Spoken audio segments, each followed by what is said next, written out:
illness. Yeah, I'm like, hey, I'm just telling you. Didn't Kelly have illness in her household at one? We've been good for a while. Jeremy Okay. has allergies right now. Okay. We were trying to treat it like the flu, but I gave him an allergy pill and it cleared up. So, Well, the baby had a little bit of norovirus this weekend.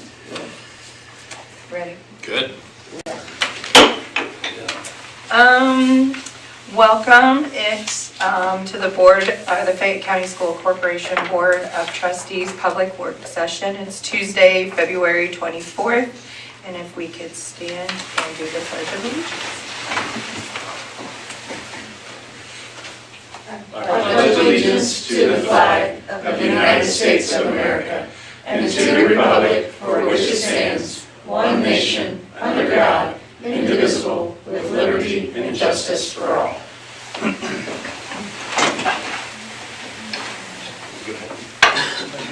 Yeah, sure. Well, first things first, I just want to say that this is a public work session. We'll be doing these quarterly. The first one obviously here in the month of February. During those work sessions, we'll be taking no board action, so there'll be no voting tonight, no action taken at all. But it's an opportunity for us to get together and discuss some things that are really, really important. Tonight, really, the focus is on financial picture, where we are financially, and some things about facilities planning and what that looks like moving forward.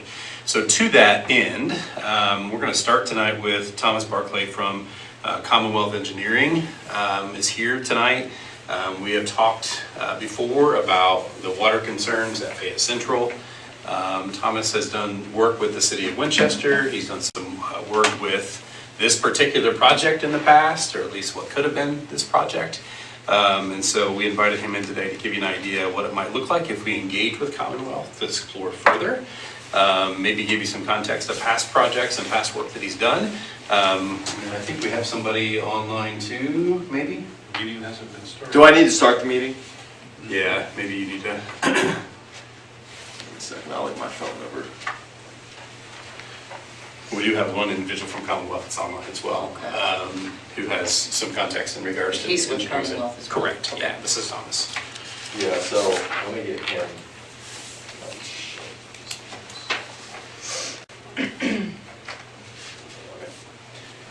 Then John should be in.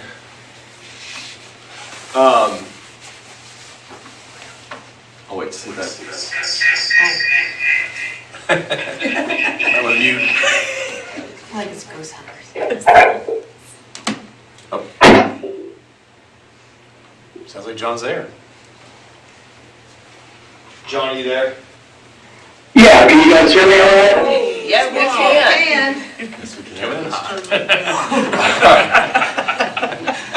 All right, cool. Thank you guys for having us.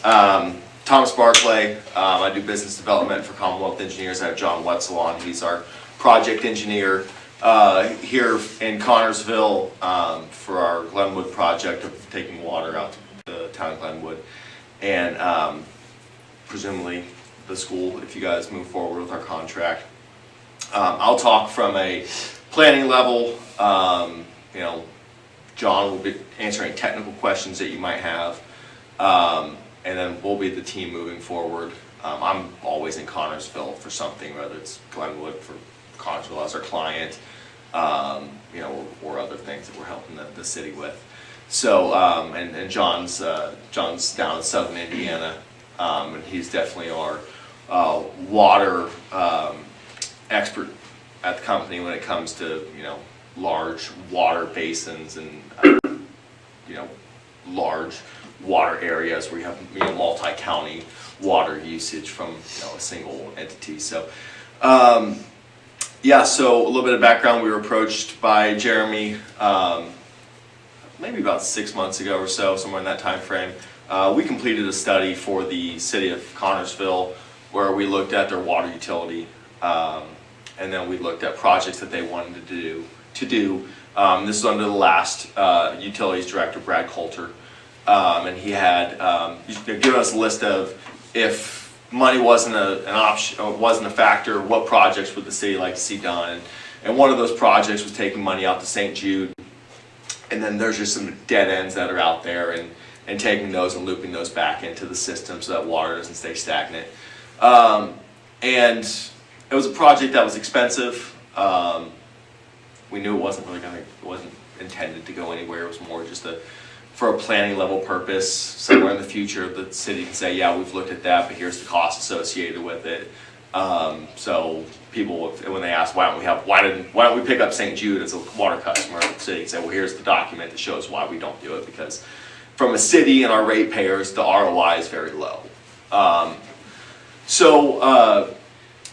I think the mayor and Jeremy must have been talking at some point, because Jeremy came and said, reached out and said, hey, I've understood that you guys have looked at bringing water out here. We might be interested in pursuing that option. So we've had conversations to kick off and meetings here and there, and John's been up and we've talked about it, and he said, just give us costs. We've got a school identified that we want to potentially put some investment into, and water would be one of those critical resources that we'd need out there. So that's kind of where we are today. And you guys sent over our general services agreement and the task order that kind of outlines the scope and fee of what we would want to do. And with that, I'm happy. John, is there anything additional that you'd want to add to that? No, unless they want any technical questions or that, what we would look at, can certainly answer those. Well, I have a question. If you did do the study for what it would take to run the water out to St. Jude, Yeah. I don't know how much further it is to Fayette Central, but what was that? I mean, can you compare costs, or are there other pieces to that? There are other pieces to that for sure, and I'll kind of touch on it from a non-engineer standpoint. Then anything that I missed, John can backfill. We did look at that. Like I said, it was nothing had been surveyed. It's a preliminary document that we usually give 30,000 foot view pricing on. And at that, we looked at going to the houses, hooking into houses there and overtaking their utility. Similar would be the route that we would take From town? Yeah, and that's about the extent of it. Okay. So it wasn't, like I said, it's not a deep dive. It's simply something that the mayor can have in hand and say, yeah, we've looked at it, and here's why it's either good or not good. Right, okay. Plan. Thank you. Yeah. So if I can just lay the groundwork a little bit, so we all know that Fayette Central, we have water concerns, right? So we have a well there that has a run rate of about 10 gallon a minute, is that right? I'm looking at Jimmy and Daryl to make sure, but about 10 gallons a minute. That is less than residential rate. Typically when you have a residential well, it runs at a higher rate than that. It's a fairly shallow well as well, and so we do have to test the water daily. It was Jimmy prior. Jimmy's semi-retired. We haven't let him go completely. We have Pete and Mike have both been trained as well. Pete does most of that testing, I believe, is there every morning. So every single morning we test that water. As you know, that water comes in in the well, and it comes into two large 2,000 gallon storage tanks that provide us with the pressure necessary to run the school building throughout the course of a day. If by chance you would have a valve that would stick overnight, anything like that would happen, they would drain completely, and it would take a good number of hours, all day to refill. And so we're always one stuck valve away from not having school there, honestly. There are, how many dry well digs did we determine that there were on that property? 4 dry wells, and how many have run dry? Because we have 2 that we're supposed to remove, right, that are on property. They're all dry, yeah. Yeah. They're all dry except for the one we've got now. Yeah. So we've done some work. We've talked to some folks who do aquifer studies and such. The general consensus there was that there's really not a good water supply on property to tap into other than the one that we're currently in. That provides quite a problem, right? Because we have 350 kids there that are going to school there on a daily basis. We need to make sure they're taken care of and that they have water supply that will last. So that kind of lays the groundwork. What Thomas mentioned a minute ago, there's an engagement agreement that we can sign with his company that essentially is an umbrella under which we have what would we call them? Task orders. Task orders. I want to make sure I got that right. That will have specific dollar amounts attached to those. So the agreement itself has already been vetted by our attorneys. It's good. Like, that's no problem. We haven't signed it yet because I wanted to make sure I brought it before you first, that we talked about it formally in an open board meeting, those types of things.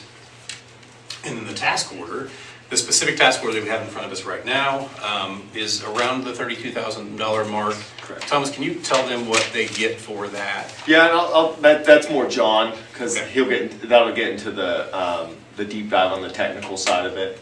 You know, and I would not sell it well.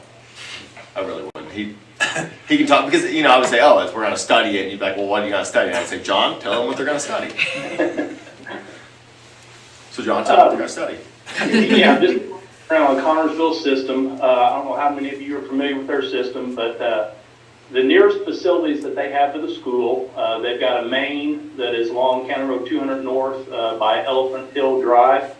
They got a tank just south of there, so that's a possible connection point. And they also have facilities out north on State Road 1, right there by County Road 300 North. So there's two possible connection points, which would be roughly, 2 miles or so away from school. One of those is, depending upon the route you take, one's not really that much closer than the other, but we would certainly want to look at all possibilities. One route may be connecting at County Road 200 Elephant Road, running down 200, and then north up to the school. A second one may be coming off Elephant Drive.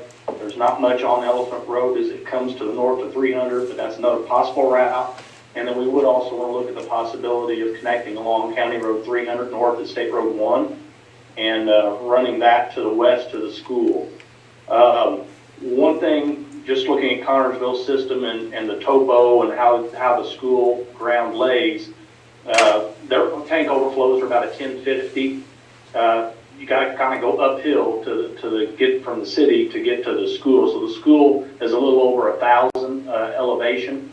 So one thing, adequate pressure we probably have to have a pump somewhere to get adequate pressure, whether that be we pump to the school and there's a tank at the school, or whether it's a variable speed pump and it provides pressure to the school. But just the way the hydraulics of it work out, you're higher than the city, and that will probably require some sort of pump in these alternatives. But we look at all three alternatives, cost those out, and there may be some non-monetary factors that could be considered as well. But we would provide those costs, and that can be used then to go forward and make decisions if that's a worthy cause.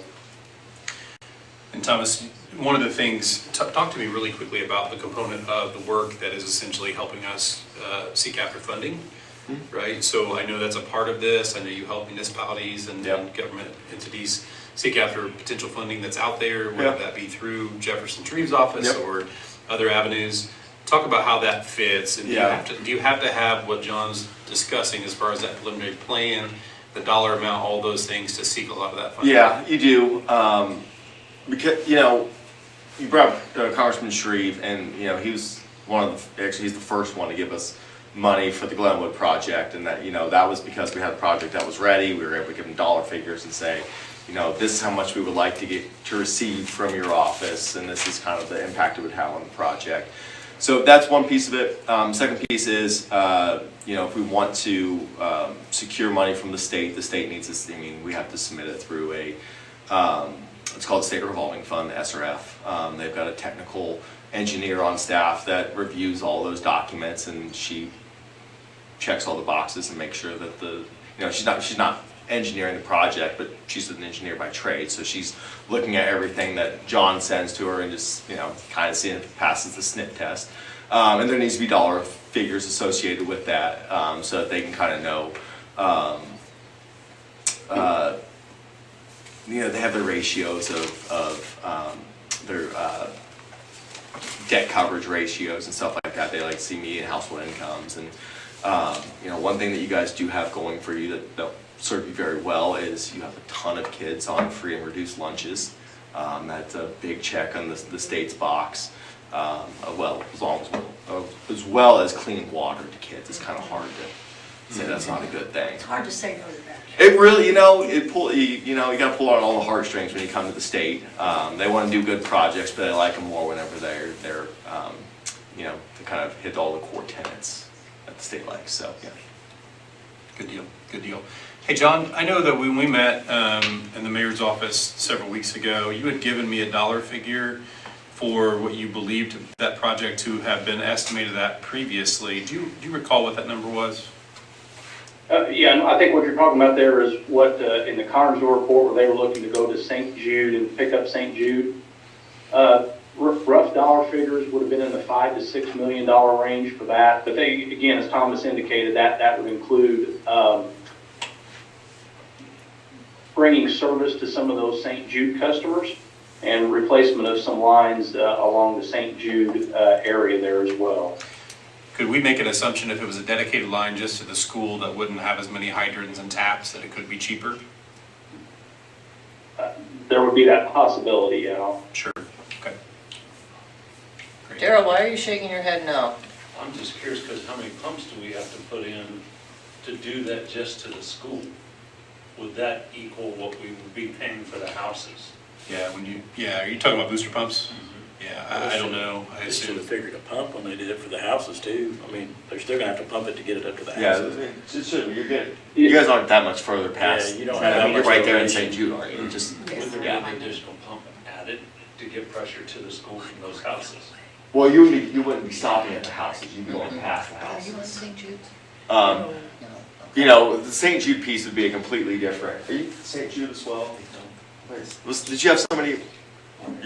It would be. You're not on it though. I'm but not you're on close. St. Jude, but I Okay, lived yeah, in there. that would be a I'm on completely my own separate, wells. if St. Right. Jude wanted to jump in Yeah. and be part of the project, then, you know, there would be a completely separate cost, you know. It's similar to,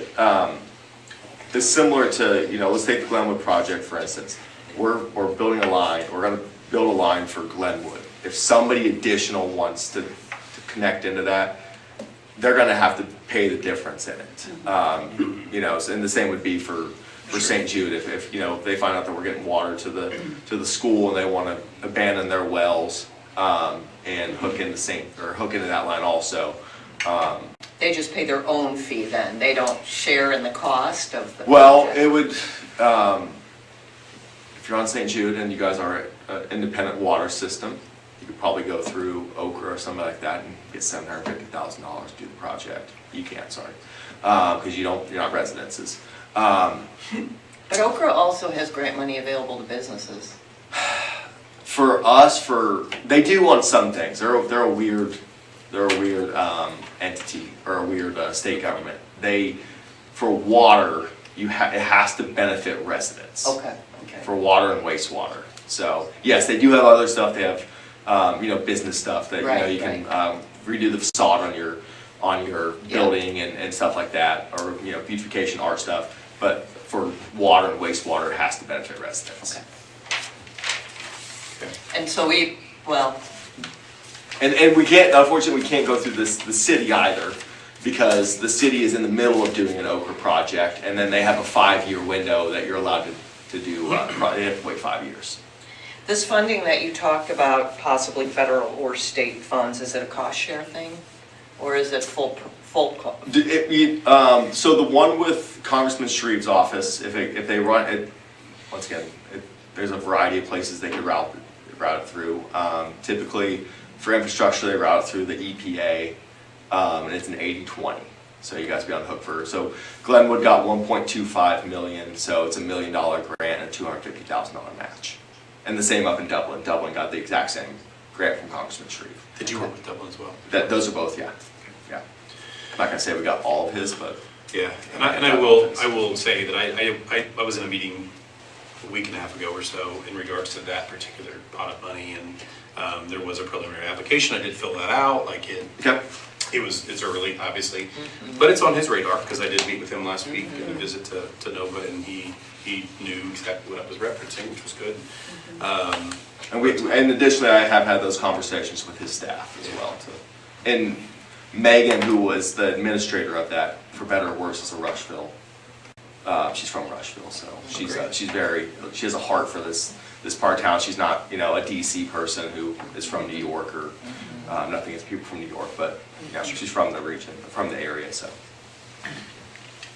So, John, just really quickly, I know there are concerns about not looping that water.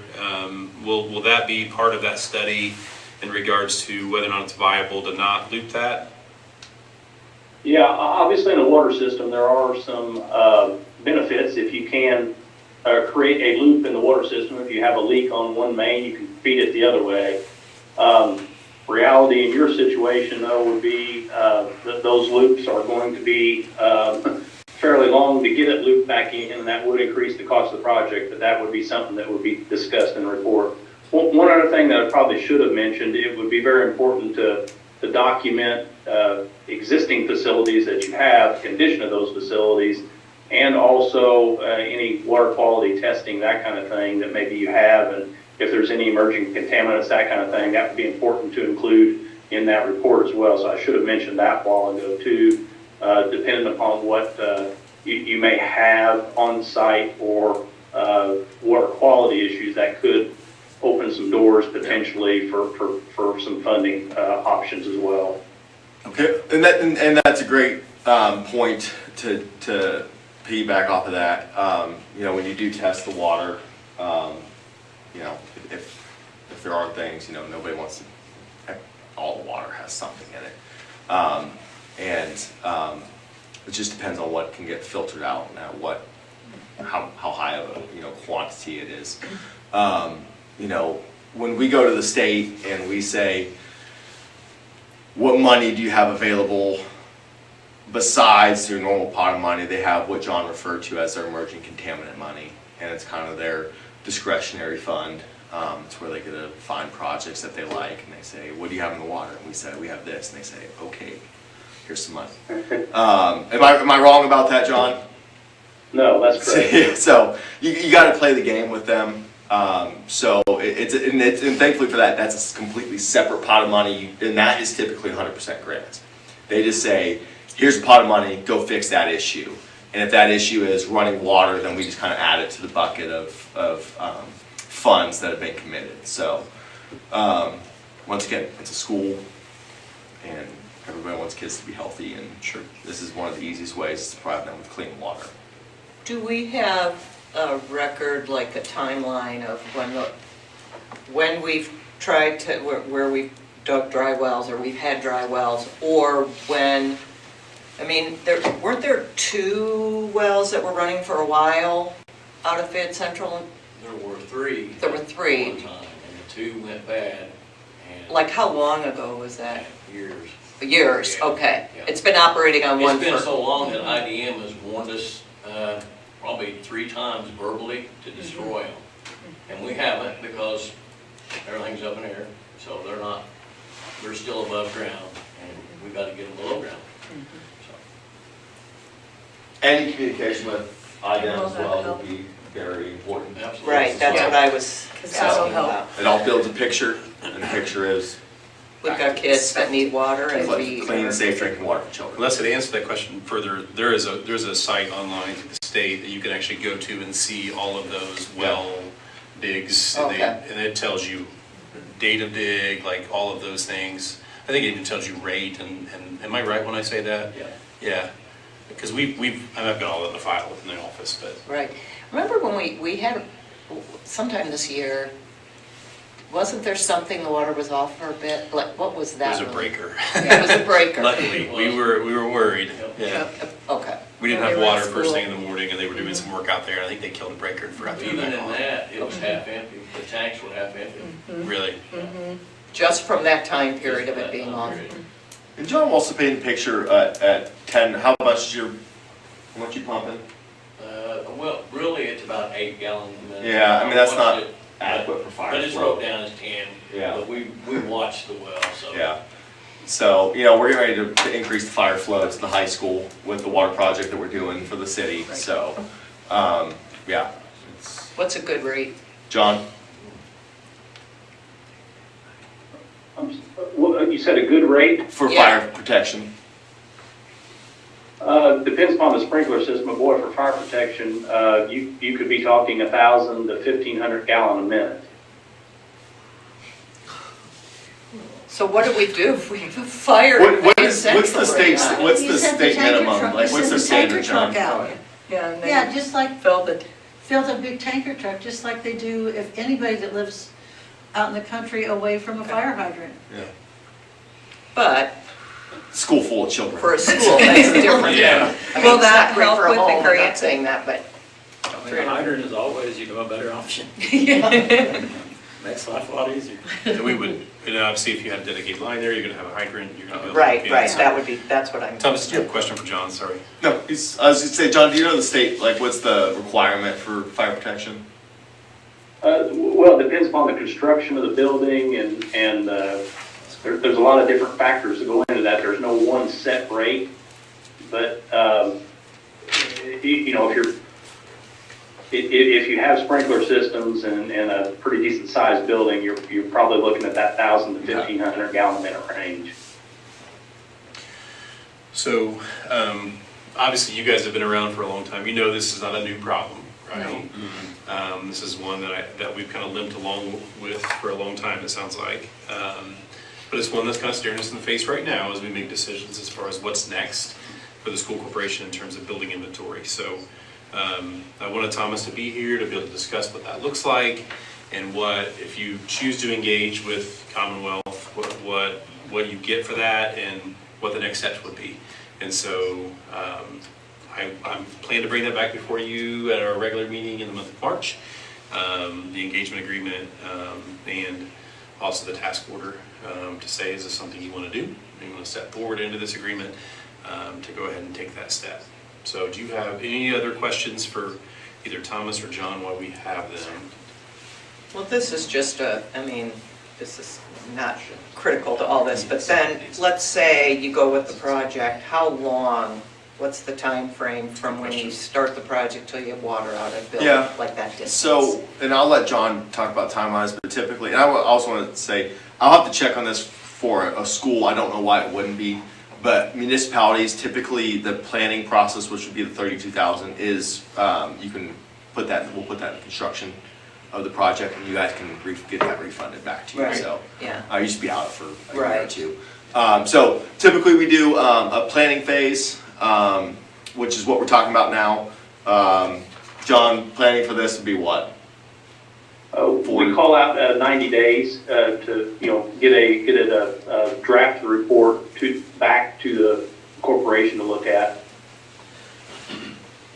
Then our next step after we've all agreed that that's the route, you guys have picked your recommended route, or you can go with the alternative route, I don't care. But the route that John has kind of recommended, usually it's the cheapest and the best route. Then we would go into design, where John and his team would come out and they would actually take everything that was in the planning document, confirm it, and get it prepared for construction. And John, design would be how long? For a project like this, you could be talking maybe 6 months. Well, one thing that's not really unique about this project is the situation you have. Obviously, there would be a couple miles of pipe minimum involved in that, and you would be going across multiple properties. Likely, we probably wouldn't be able to put it all on the county road right away, so easement acquisition may be a possibility, and sometimes that easement acquisition can really, it's a grind sometimes with easement acquisition. I'll just put it that way. I'll be a less. Especially if you have 20, 30, 40, 50 of them, that can take some time to get all those. Yeah, and I'll be a little less diplomatic than John. We love our farmers. They're not the easiest to get easements out of. For better or worse, some of them are stingy, some of them want the moon. They think their property, that 7 foot off the road is gold. So it's all part of the process. We'll work through it, but like John alluded to, sometimes it's easy, sometimes it's not. From what I've noticed, it's typically a little bit harder whenever it's farm field. So. But he said, go ahead. The one thing I would add, you mentioned about, kind of the full construction period, or how long would it take to get water at the end of the pipe and be able to put it online. What I'm about to say, this is a very general statement, but depending upon the complexity of the project and all that, 3 to 5 year period is not out of line, but it can move a lot quicker than that. The problem being, once you do the study on it, sometimes finding that financing, if you're fortunate and can get financing within 3 months, that totally changes the scope. Sometimes, though, if you have to go to these state or federal agencies, it can take time to get a commitment from them. That could be possibly a year trying to chase funding. And then by the time you do the design, get easements, bid, and then construct the project. I know it sounds like a long period there, but 3 to 5 years, depending upon the scope of things, that's not untypical, but it can go quicker than that. Two keys on this one, I think, would be how quickly can you find that financing? Is it something that the state and or the feds or through political office, can you get the funds faster? That would really speed it up. And then the easements, if you need easements and can get the easements in a timely manner, that's another big factor. Yeah, and thanks for that, John. If we look at the Congressman Shreve money, we just kind of say that's our first real opportunity out there. We're a year away from that money at a minimum, because they just, and that's assuming that Congress plays nice, and that actually, you know, Glenwood and Dublin's money, we got that put in. We got that submitted last March, and then that didn't pass through this. That didn't make it to the president's desk until 6 weeks ago. So, you know, it's just, and even at that, it was very, you know, the year before that, we had some clients down in southern Indiana that Congresswoman Houchin, that money never even got appropriated. So, it made it into the bill, and the town never got it. Because they just moved on to the next year's appropriations, and that one just kind of got left out. So that's just the way. So that can happen, and then your project's stuck, unless Yep. you have your own money. Yep, for sure. So Thomas, you just gave an idea of like how long, you and John did, how long it could take. Yeah. Any idea, obviously this task order gets us off the ground. Yeah. Any idea in its entirety, like what the scope of what the totality of what we may end up paying Commonwealth to do all the work associated? Are we talking about, I have no idea. I'll determine, Just a basic idea. Yeah, John can speak to that a little more. It's it depends on, obviously that first contract you have in front of you, and then our next one would be the design contract. And then there's, once we get to construction, we have construction engineering, and then we also do on-site inspection or RPR. For that, I don't know if you guys were familiar with that. That's basically when the contractor's out, we have somebody out there watching that what's going in the ground is what they say they're putting in the ground. And talk to the mayor. The mayor can, he'll happily tell you how, inspection is a critical thing, because, they say they're putting in a certain pipe, and, they're a business too, and they cut corners when and where they can, because they got to make profits and maximize their profits. So, John, just on an anticipated overall project cost, how much all of our soft costs would be? Well, what I'm about to say is a very general statement to start with. Please understand that. But a lot of times in a very preliminary document, you may use 25% for non-construction costs. Now that 25% though is intended to cover any engineering, inspection, grant administration if you need that, if you need to buy easements, purchase easements, it would be that. If you have to have financial advisors, sell bonds, that kind of thing, it would include that. So a lot of times in the preliminary document, we would put as a general range 25%, but that can be spelled out then depending upon the project and, is a grant administrator applicable, are easements applicable, that kind of thing. It can kind of be spelled out there. I'm sorry, I'm not giving an exact percent. Every project's a little bit different. That's a general range of the entire non-construction cost, though. That's engineering, inspection, financial advisor, grant administration, buying easements, that kind of thing. That would be totality. So John, you're saying 25% of the total project cost? Yeah, if you have, I'm just going to use for round numbers, $1 million construction. You may figure initially $250,000 of non-construction. That's a very general statement. Yeah, so it's a $5 or $6 million project. You'd be upwards of 1.5 million just for those soft costs. Yeah. So just put that in front of you. Thank you for that, John. Okay, what other questions you guys have? I've been in this community a really long time, and I don't live up that way, but I just really don't see that we're going to get much pushback for getting the easements from the people up there, because they have been incredibly supportive of keeping Fayette Central there and in their neighborhood. And there have been people that have reached out to me a little bit, I know to Erica a little bit, like, what can we do? How can we help? So I don't really foresee that anything that would come up with eminent domain or with getting easements of any kind would be particularly a problem, because these people have come to us and volunteered and said, do you want to cut across my yard? It's okay. It'll be messed up for a little bit, but then it'll be back to normal again in a very, very short period of time. And they've done this with other things. When the gas company went up there, when other utilities have had to go into these areas, they tear things up for a short period of time. But once that construction's done, it returns to the land, whatever land use that they had for it previously. But I think that the feeling of the community is that they really like Fayette Central. It's an excellent school. It has a lot of history. The building itself is reasonably solid. This biggest problem is water, and I think the community would really, really support. I don't think you would have those kinds of problems with easements and the like that you might have in some, because that part of that community is just so in favor of keeping that school and allowing it to take care of the problems that it has. Thank you. Thomas, anything else? No, I appreciate your Jimmy, time. do you guys have anything at all as far as questions? Okay. Thank you. Yeah, absolutely. Thank you so much. John, thank you. So let me know if you want me back for your March board meeting. I can certainly attend that. Yeah, thank you. What day is that? March Second 10th? Tuesday. The 10th? 10th. Tuesday. Yeah, I'll see.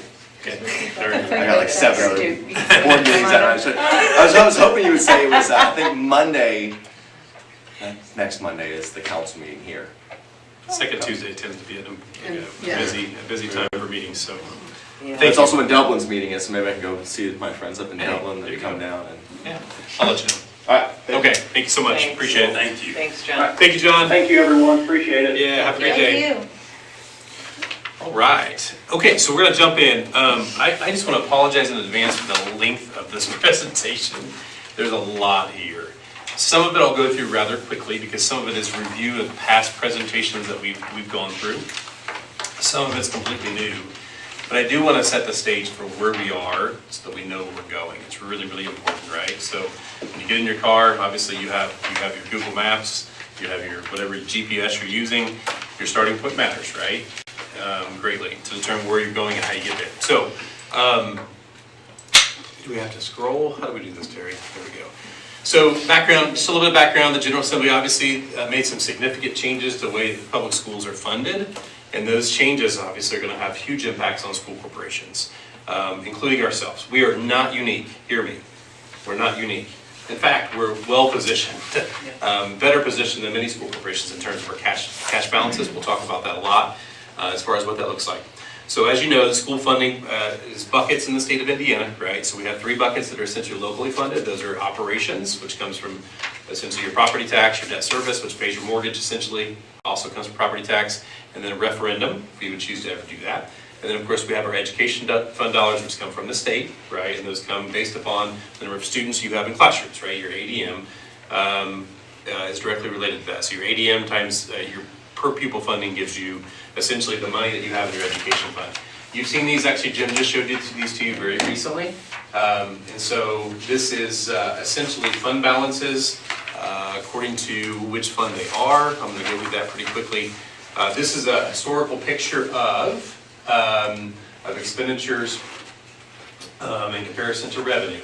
You want the green line to be bigger than the blue line, right? Which essentially means you have more dollars coming in than what you've spent. Now, it doesn't tell the whole story, right? Because education operations, 2 different accounts, right? And so one could be in deficit spending, one could be very healthy. We'll talk about that in a few minutes. And it's not necessarily going to show that on here because this is one big picture. But that also is a good way of seeing that we haven't always been that way, right? If you look back to 2018, 2019, we essentially spent more than what we brought in those years, right? And so in those years, I'm pretty certain the cash balances took some hits. Here is the percentage of our fund balance to the percent of expenditures. There aren't a lot of corporations around that have a number quite this high, right? So this is how healthy are our cash balances in comparison to the total amount of money that we spend, right? So that 71.9 is a very healthy number, and you'll see it here again. So this is specifically the education fund. So it shows you your expenditures on top. It tells you the percent of expenditures that you have in the bank on the bottom, right? And so that 47% there is where we ended 2024. Remember that number, because it's going to be important, because 2025 is not going to look that pretty. Okay? And we're going to talk about why. This is operations fund, the same thing, but you'll notice that number, 119.3% in terms of the cash balances that we have in our operations account. That's unheard of, incredible, right? Really solid. And you'll see here in a minute, it actually got better in 2025 than it was in 2024. So these are new. You haven't seen these before. Let me start with the middle one, because that's the pretty one, right? So that's operations. Okay, there's a 119.3 that you just saw in yellow, right? Which shows us our fund cash balance as a percentage, right? So the 119, you see that has risen to 136.7, which means some of the things that we've already done in operations in preparation for SEA 1 have been successful, right? We've changed bus routes. We've been installing LED lights. Like, we've done lots of different things in operations to kind of tighten the belt. We've told Daryl no a lot. Can you explain this to me, because I feel ignorant looking at this. So if you've got 136.7% cash balance, that makes it seem to me like you've got more money than what they gave you. Or is it that it carried over? Yeah, it's a carryover. So if you look there, look at 24 on the right-hand side. You'll see the expenditures were what, 9.9 million? Yeah. And we have 11.8 in the bank, right? Right. So you have more money in the bank, more than 100% of what you've expended in the year. Does that make sense? That's after we've expended our money. Correct. We still At the have 11 million end left. of year 2024, you essentially had more in the bank than what you'd expended throughout the course of the year. So you could essentially, just taking that, you could essentially not take an operations payment throughout the course of the year, and if you expended the same number, like, you're going to be okay, right? Does that make sense? Yeah, it does, and so you can carry money over every year. Oh, absolutely. Which is how that balance gets so Correct. high. That doesn't mean you can spend it, right? Because the approved budget is the approved budget. So with school finance, you've got your cash and you've got your budget, This right? is not related to this. This is related to Richmond's strategic plan that I just looked at. Sure. And they had a rainy day fund that had 4 million. They drew off 2 million for projects. And one of their goals is to put 2 million back into rainy day. We've had brief discussions about rainy day. I'm curious about that, if that's a savings account. Why aren't we putting some of our fund balance into a rainy day fund? It's a great question, and we certainly could, right? That's something we could do. That rainy day balance is in the 900,000, it's just under $1 million. Could you move some money there? Absolutely, 100%. There are reasons why you wouldn't. I think it's a bad optic to have a lot of money there too, especially when you go to the table with your teachers and you say, we don't have a lot of money to give to you for a raise, and then you're sitting on this cash balance of rainy day. Right. I think those types of things are conversation. Plus, of course, there's an opportunity there to, with SEA 1 coming, which we're going to talk a lot about tonight, that you've got cash balances that are healthy, that you're good. So that Can you transfer them back? Absolutely, you certainly could. Okay. But yeah, it's a good question. Okay, now, education, different story, right? This is concerning, very concerning. And I say that not lightly, I say that just to be honest with you. Now, is 34.2% still a good cash balance? Absolutely. Our goal is 27% at the top end, right? At the low end, our goal is 13.5%, right, as far as cash balance that we retain. So is that good? Absolutely. If that were just the only thing you saw, you'd be like, we're doing well, right? But the fact that we've seen the dip from 47 to 34 is concerning, right? What does that tell us? That tells us something has changed. Well, we know ADM has changed. We're going to talk about that, right? Considerably. When you lose 60 kids a year, that's just what happens, right? Because 60 kids times about $8,000 in tuition support It's about $500,000, a lot of money, right? And so we got to keep an eye on this. We'll talk more about it in a moment. The one on the right is just you're operating with your rainy day balance included. Okay. Okay, that's what that is. If I continue and I go down this rabbit hole a little bit, this is your operation fund by object code. So this is going to tell you specifically within your operations account where your money was spent. The first two columns, 100 and 200, are difficult for us to control without cutting positions. Those are salary, 100, and 200 is benefits. Okay? We don't control how much our insurance goes up every year. Right? We go to a meeting, they tell us essentially what that is. Right? This last year was a 4% increase. I would anticipate that same thing to continue, either 4 or 5% every year, that increases. Salaries, we have to be competitive in the market, right? So how do we do that? Well, we try to take care of our people as best we can. We know we're not a bank, but we do have to balance. But you'll see, I mean, it's a steady increase every single year, right? Again, operations is not the problem. When I get to education, here's where it gets interesting, is you'll see the salary has risen about every year, Wait, about what the was the same. difference between the one before this screen and this screen? This is operations, this is education. Oh, this was up, Yeah. okay, okay. But wait, oh, yes, we have salaries that come out of operations, I forgot about Yeah, that, okay. yeah, so my salary, Daryl's Tax salary, all of our bus transportation, drivers, all of right, our got maintenance it, custodial got it, staff, okay. like all of those Thank pieces. you, just a reminder. Yeah, of course. Okay.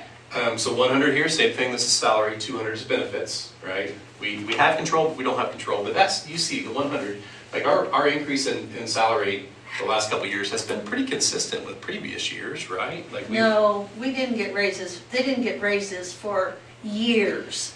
previous to this chart, let's say that. Yeah, it was previous to Yeah, this but we chart, had- so we had a lot of catching up to do. Absolutely. Yeah, but we've had raises in the last 10 years, 8 years. Yes. Yeah. Because I've been here, I'll be. There might have been years where there was a stipend, right? But base pay Yes. increases. Prior to that was stipends, not pay increases. But the truth is, we're almost at the floor right now anyway, right, as far as the state law, Right, and where we right. have to be, Yeah. right? So that's important.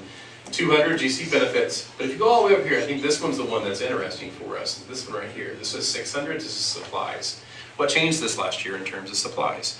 We used to get $152 per student that was separate from our tuition support dollars, That was right? our, That came just as a check in the mail and we that had was our to. textbook, that was our textbook. Absolutely. And what did they do this past year? They said, figure it out, They stuck it in the formula. it's all free, Yep. and so now we have to find a place in our budget to do Yeah, that. so guess where it comes out of? It comes out of our education fund now, right? And so you see that, the supply, that big increase there, really honestly, the mixture of that increase and the decrease in students of about 60 kids annually are the reason why we see that deficit, Okay. honestly.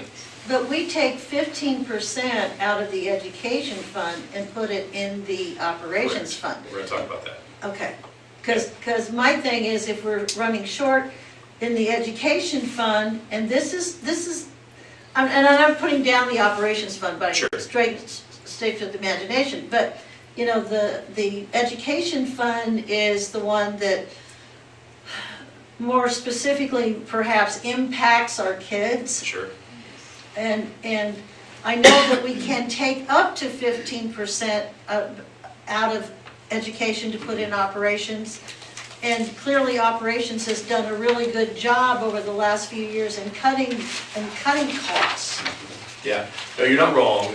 And certainly, the rubber meets the road in the classroom, right? We know that. That work is where it happens. But the truth is, can't keep the lights on, can't teach. No. If there's no water in the building, you can't operate.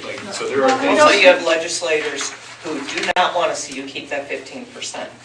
They want you to transfer that money. They are real sticklers about it. And I don't know if there's any districts that get punished for that, but As far as the adopt transfer, if you don't transfer 15%. oh gosh, no, Okay, no, okay. no. And that could be less, to Ann's point. And that's one of the Yeah, strategies that we've been talking about employing, right? To make sure that our education fund stays healthy. I don't know that that's sustainable long-term. I think that's Okay, because operations is gonna take a hit from SEA one. We're gonna talk about that. Yeah, okay. But no, that's a really good I would point. just, it's like robbing Peter to pay Paul, and how the state makes us do these kind of things from a logical standpoint does not necessarily make them much sense, because we have a job to do. Give us the money, Yeah. let us figure it out, and they don't let us do that. Yeah, so here's the ugly number, right? This is, remember how we talked about earlier, when you talked about your revenue versus expenditures and how we've been in a very healthy place. This year flip-flopped, right? and this is total dollars, this is education operation together, a $1.4 million shortfall is where we're at. Now, this was forecasted, right? So when we had Rock come in the month of February last year, Yeah. not the month of September, he came in September as well. He actually told us we were Yeah. forecasted to lose about $1.35 million Yeah. based upon our track, right? Right. So we knew that was coming, and he almost nailed it. And he was right, unfortunately. I was hoping he'd be wrong, because we cut 5 positions over the summer. Like, we did some things to try to be leaner.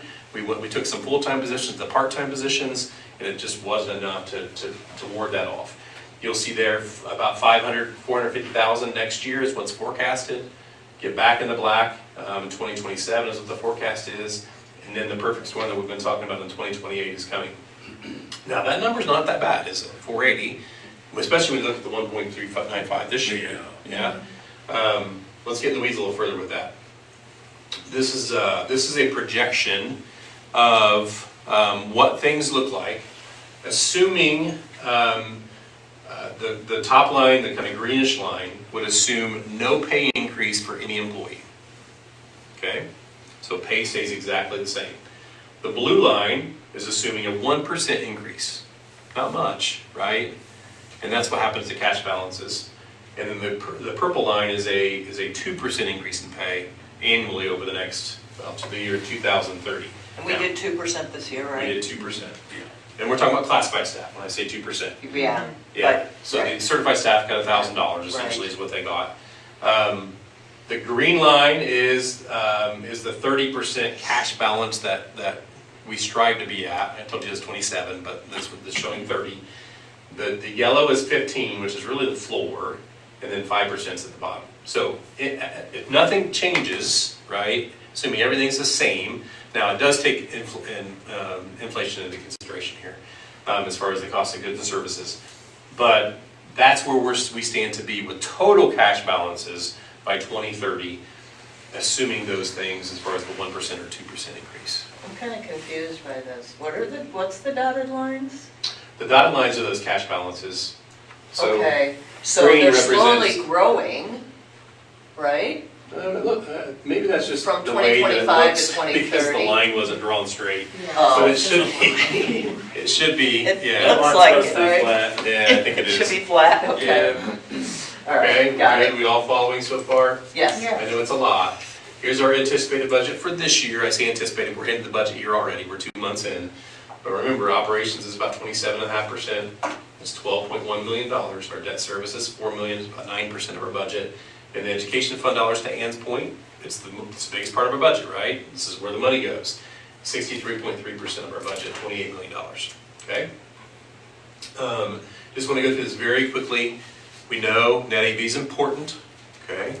And so our net AV did increase this last year, 16.78%. It's anticipated to increase again by 8.46%. We'll see how that holds. But that net AV is important because if you remember, as your net AV rises, our tax rate decreases, our assessed value decreases, that tax rate increases, right? Because we've talked about this before. I know I've said this before, I'm gonna say it again. Tax rate is not going to matter as much moving forward. I don't mean that to disrespect our taxpayers who are awesome, who always come through for us as a school corporation. What I mean by that is we're going to move to more of a levy management style, right? Because of the fact that our net AV is going to kind of go wacky here in the next couple of years, especially when the personal property tax stuff comes into play. And I'll talk about that in a moment. Here is our tax rate to that point. We have, over the course of time, seen that tax rate decrease from $1.31 in just 2021 down to $1.01 and some change in 2026. Why? Remember, because what happened? Our net AV did what? Increased, right? And so it allows us, if you remember, this still allowed us to even go to the market and borrow some money, right? So we had our bleacher project that we did. We went and borrowed a little less than $1 million because we saw that increase in our net AV. This last year, of course, we closed on Eastview bonds, and it was helpful in that way too. And also, our bond situation, because of our previous fiscal management, has put us in a pretty good position as far as being able to bond and get money at a reasonable rate. Absolutely, we have a very good rating, which is super helpful. I don't want to get too much in the weeds here, guys, because I'm not going to profess to be the guy that understands all of this. I'm trying to give a very overview view of it, but property taxes explained, take your assessed value times your tax rate divided by 100, and that gives you your property taxes that you pay, right? So if you have a $100,000 home, $1 is the tax rate, divided by 100, you'd have a $1,000 annual property tax. Now, it's not that clean because you have deductions and you have all the things along the way, you have property tax caps, all those things, but, okay, so what's changed? We've talked about this. I know Brock went over this in the month of September with you. I want to go back to it because I think it's really, really important. I think this graphic is not specific to Fayette County. This is just an overview graphic that shows us what changed. The first thing that changed, that top standard deduction, remember, it's going from a flat rate amount to a percentage. Okay, so you see over the course of time how that changes and how that supplemental homestead deduction goes to a percentage that is increasing. The supplemental homestead credit is brand new, right? So you see that line in 2025, there's nothing in that column, right? Starting in 2026, it's that lesser of $300 or 10% of the net property tax bill. That one's gonna hit us, right? It's one of the things that's gonna hit us. And then you have these three different tax deductions essentially, or homestead credits, I should say, for those who are 65 and older, for those who are disabled homeowners and disabled veterans that were not in play before, right? And those are in play with the new SEA 1 property tax reform. The next part is that second blue section there. It's that 2% capped parcels. These are those that fall in that 2% bucket, right? So farmland, right, is part of that, which is a big deal because that's a good part, the largest part of our net AV. Those tax deductions have never been received before, and now they're going to be. You can see it progressively gets higher as you go from 2026 to 2031. And then this is the big one we believe is the 30% removal of the 30% floor for personal property tax.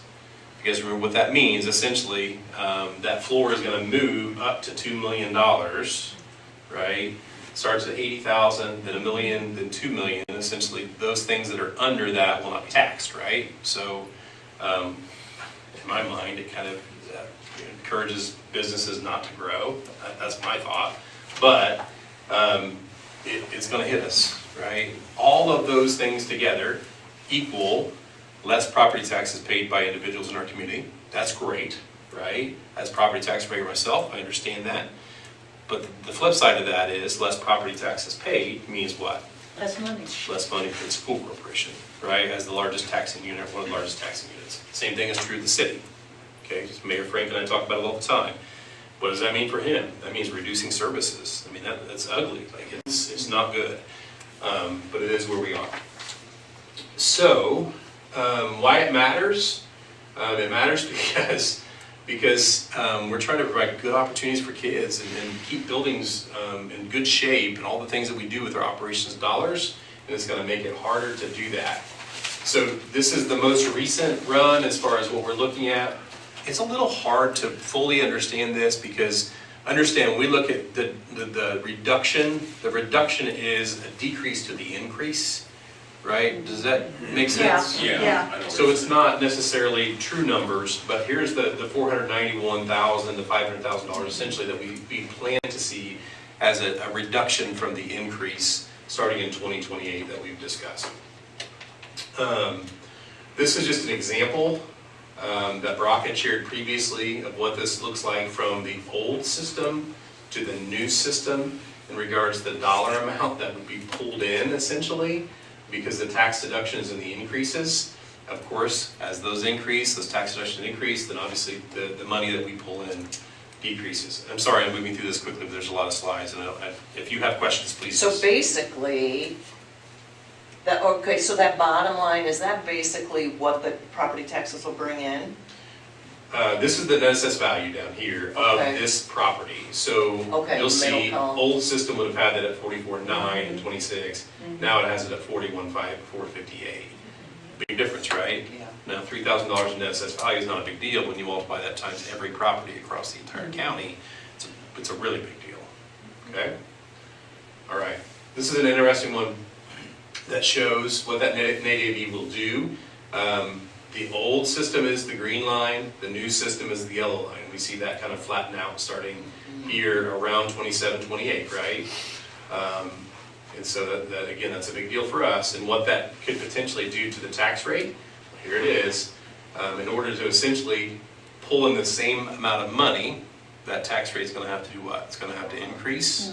And that's why I say that we'll shift to more of a levy management way of thinking rather than a tax rate way of thinking.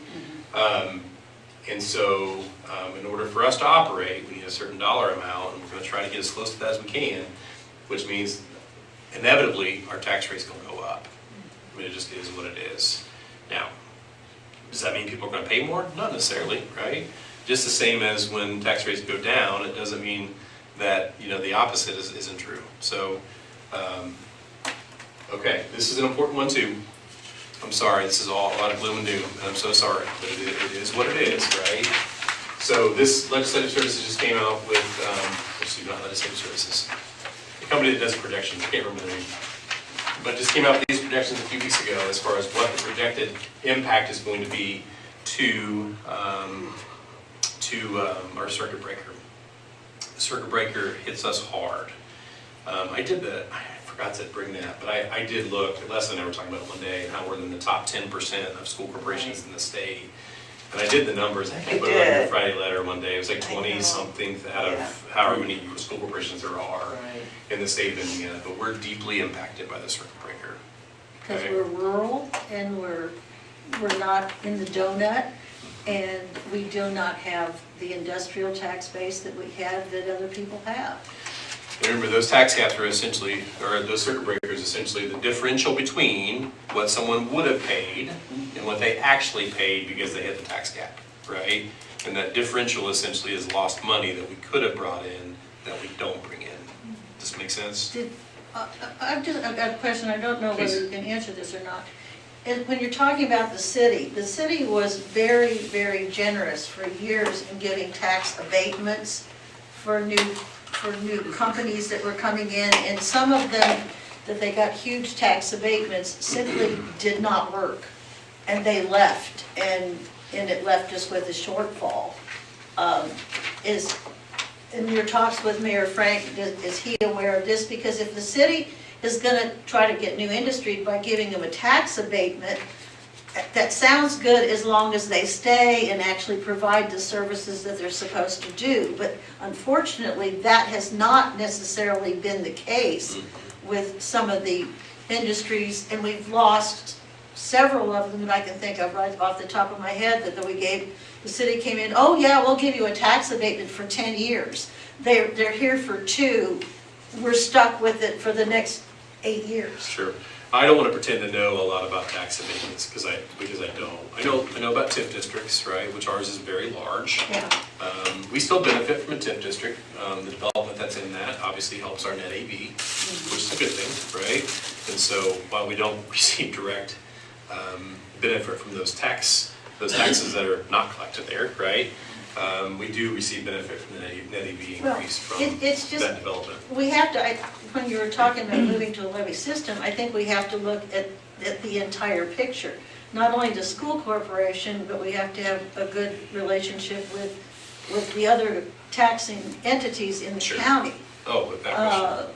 Because we all have to work together, and I think we all want the same goal. We all want the same thing for our kids. Yeah, but the way the state has allowed us to do this has made it much more difficult to do.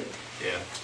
So obviously I laid out not the prettiest picture, right? It's not the grimmest picture ever. There are corporations out there that have a much more Rush County. Yeah, there are people out there that are facing this right, like it's in their face right now. This year. And they have to make a change yesterday, right? So we're cutting staff already. You know, we're looking at the possibility of a referendum in 2026. Like all of those things are happening in a lot of districts that are around us. We don't have that urgency. I'll be honest with you, the shortfall of $1.3 million definitely sped me up a little bit. Maybe go, oh gosh, like even though I knew it was forecasted, to see it on paper, it makes you go, ooh, gosh, it makes you feel a little different. So there's definitely a little bit of different urgency in me today than maybe even a week ago before I met with Brock with those 2025 numbers. But we're still positioned well, and we don't have quite the urgency that other school corporations do. But I want you to hear that we have to start taking some steps now to make sure that we're prepared, we're ready, and that we're financially viable for years to come. And so that's what I'm going to get into next here. You did not include, or did you, what your expectation is that the state is going to give per pupil funding in coming years? How did you? I didn't include that in the presentation. I have it, of course. Right, but we don't know what they're going to give us. Not in the next biennial. We know what this budget cycle Right, is. right, but we don't Correct. know, and they haven't, I mean, we could have a reduction we'll have a reduction in students, but that, I don't know if you consider that a huge impact, what the state ends up funding Oh, it's huge, education-wise. for sure. Okay. Yeah, for sure. Obviously, the next long session, they'll get in there, they'll get the budget done. I just wondered if And that we've talked was- about those numbers before. We do stand to see a little bit of an increase next year in per pupil, but most of the time, that is wiped out pretty quickly by an ADM reduction. And so that's neutralized pretty quickly typically. Okay, so things we're going to do in the months ahead: evaluate the effectiveness and efficiency of the programs and services that we offer, continue improving our process to make staffing decisions, continue to advocacy with elected officials. Trust me, we're talking honest conversations about building inventory, possible future referendum, and our needs, okay? So, with that said, I want to give you a couple general statements, and I think I put this in your Friday letter. I think this is important. We need to identify cost-saving measures that are sustainable over time, right? Hopefully don't lose any student opportunities. What does it mean to be sustainable under time? Essentially, cash can't be used over and over again. Once you spend it, it's gone, right? So it's those recurring savings that we're looking for to help us be sustainable. Pausing projects is good. It helps you build cash. All those things are nice. But as you saw on the graph that we showed, the cash balance is decreasing. I mean, that money, once it's gone, right? We don't want to find ourselves in that position. We want to turn that trend. So potential things that we could look at: shared services or cooperative agreements with neighboring districts. What could that look like? If you have a position of somebody who retires, could you partner with somebody else from a different district to help provide that service? Lots of opportunities there. Energy efficiency upgrades, which we're already doing some things. Could we do more? Reducing contracted services through in-house staffing. Looking at staffing and personnel through attrition. We did this last summer. Like I said before, we got 5 positions. We had some positions that were full-time that went to part-time. We have to continue with any time a position comes available. We have to look at it with a very close-up lens to say, does this have to happen? Do we have to have this? Reducing overtime. We don't have a lot of overtime. We're pretty good at staying pretty strict on that. Bus route optimization. We worked on this last summer, which was really, I think, very helpful for us. Offering service such as bus maintenance, things like that to other districts. We obviously have staff who might have margin to be able to do additional work. Can we use that as an income source? Eliminating or consolidating low enrollment programs. I don't like this idea at all. Truthfully, this is not because I want to do this. I'm just simply saying, like, I've seen districts do pay to play for athletics and things like that. I don't want to do that, right? But I'm just throwing that out there to say there are options, right? Like things that we can do. Reducing duplicate software platforms and moving to district-wide licenses, renegotiating vendor contracts, purchasing co-ops for supplies, fuel, and insurance, things like that. Bidding fuel, we've never done that in the past, and so we're going to look at doing that this summer. Competition, I think, is good, right, when you do those things. Eliminating underused subscriptions, shifting capital equipment purchase from operations fund to bonds when possible. We've already done some of that work. There are corporations out there that are, Brock and I had this discussion yesterday, that are essentially planning to bond, and I know they have the cool-off period now, but there are some workarounds to that. But bond on a regular basis, essentially to pull in funds, essentially to do a lot of your operations-related expenditures. That way it loosens the belt on your operations account. To your point, Ann, it might allow you also not to do the 15% transfer or transfer as much money, helps your education account kind of indirectly. There are some things you can do that way as well. It's a little bit of a shell game, essentially. We're essentially using bond funds to take care of those expenses that and there are corporations out there that do, like I said, they use bond funds. They go to get a GEO bond every year or every 2 years to buy 2 new buses. right? Rather than making that come out, having that come out of your operations account. That's something we could do. But the cost is crazy. Daryl, do you remember the cost of a new bus when you first started? I believe it was like 115. And we're at 165. And so, it's crazy. Activity bus used to be about 75K, and they're about 115 now, aren't they? Yeah. Everything is more expensive. The last three, I think, are the big ones that we need to have on our radar. These are not fun ones to talk about. I hate the fact that I've even speaking the words, but I think it's important that I do so. Reduction of force, last resort, we love our people, we don't want to do that, right? But the reality of it is, at some point, you might have to look at it, right? Especially the enrollment keeps decreasing. Absolutely, We're decreasing how many a year? 57, 58 on average over the last 11 years. My We need question, to dig into that, I think. I think we need to dig into that. We're bleeding people, and we're losing students. We're not doing exit interviews. We're graduating 31 at midterm, which doesn't seem to be a smart move on our part. And you look at these kids that, if you look at the statistics of the kids that graduate at midterm, they say, oh, I'm going to go to college. A lot of them don't. And they're not prepared, maybe academically, but certainly not socially and ready to go into the workforce. There's not jobs there for them. Yeah.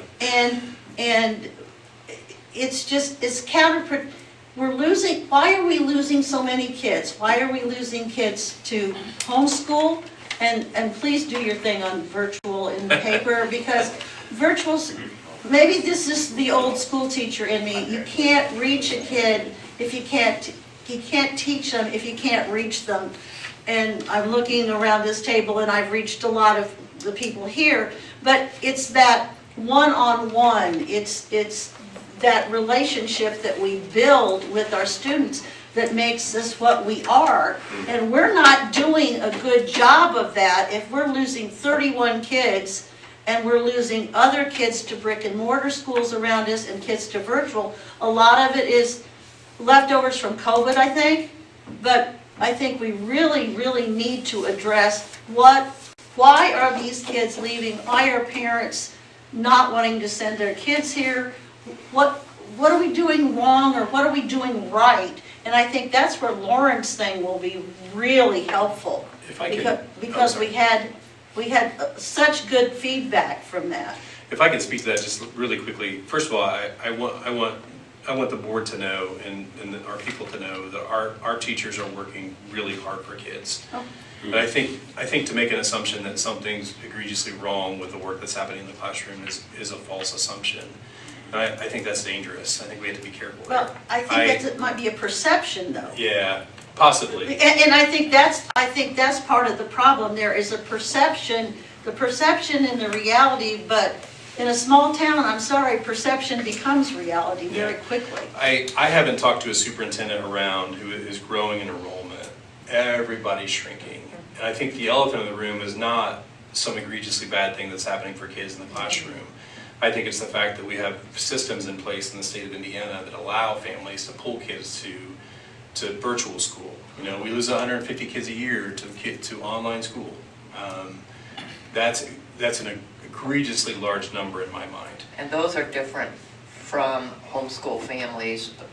Correct. The ones who we know are committed. Doing a good job. Yeah, for sure. And yeah, thank you for pointing that out. Yeah. 100%. And we love our homeschool families that do it well and serve kids well. And I think that's an important piece of just the educational picture in our county. But I think it's more of a systemic issue that's much larger than us. And now, I will say that our trend over the course of the last 11 years has been to lose 57 kids annually on average, right? So is there an issue countywide? I will tell you, birth rates are not what they used to be. I've done some studying with that. The city of Connersville itself has lost people, right, to jobs that have left town, all of those things. So I don't think it's an easy, put your finger on it kind of No, problem to solve. I don't think so. But I do believe we have a role to play in making sure that we give kids the best educational opportunities possible. And I do feel very strongly, I'm in buildings every single day, and we have people that I will fight for tooth and nail to say that they do great things for kids. And I would send my kids to any of those classrooms, and my own children, and I would feel really good about the education that they receive. I've shown you over the course of time our data in terms of the work that we do, and especially given our free and reduced rate is second to none. And so I feel really good about that. And to speak to, you had made mention, lost my train of thought a little bit. I'll come back to it, I'm sure. Well, Sorry. I was at the Head Start meeting last Friday, and Mallory is going to be sharing her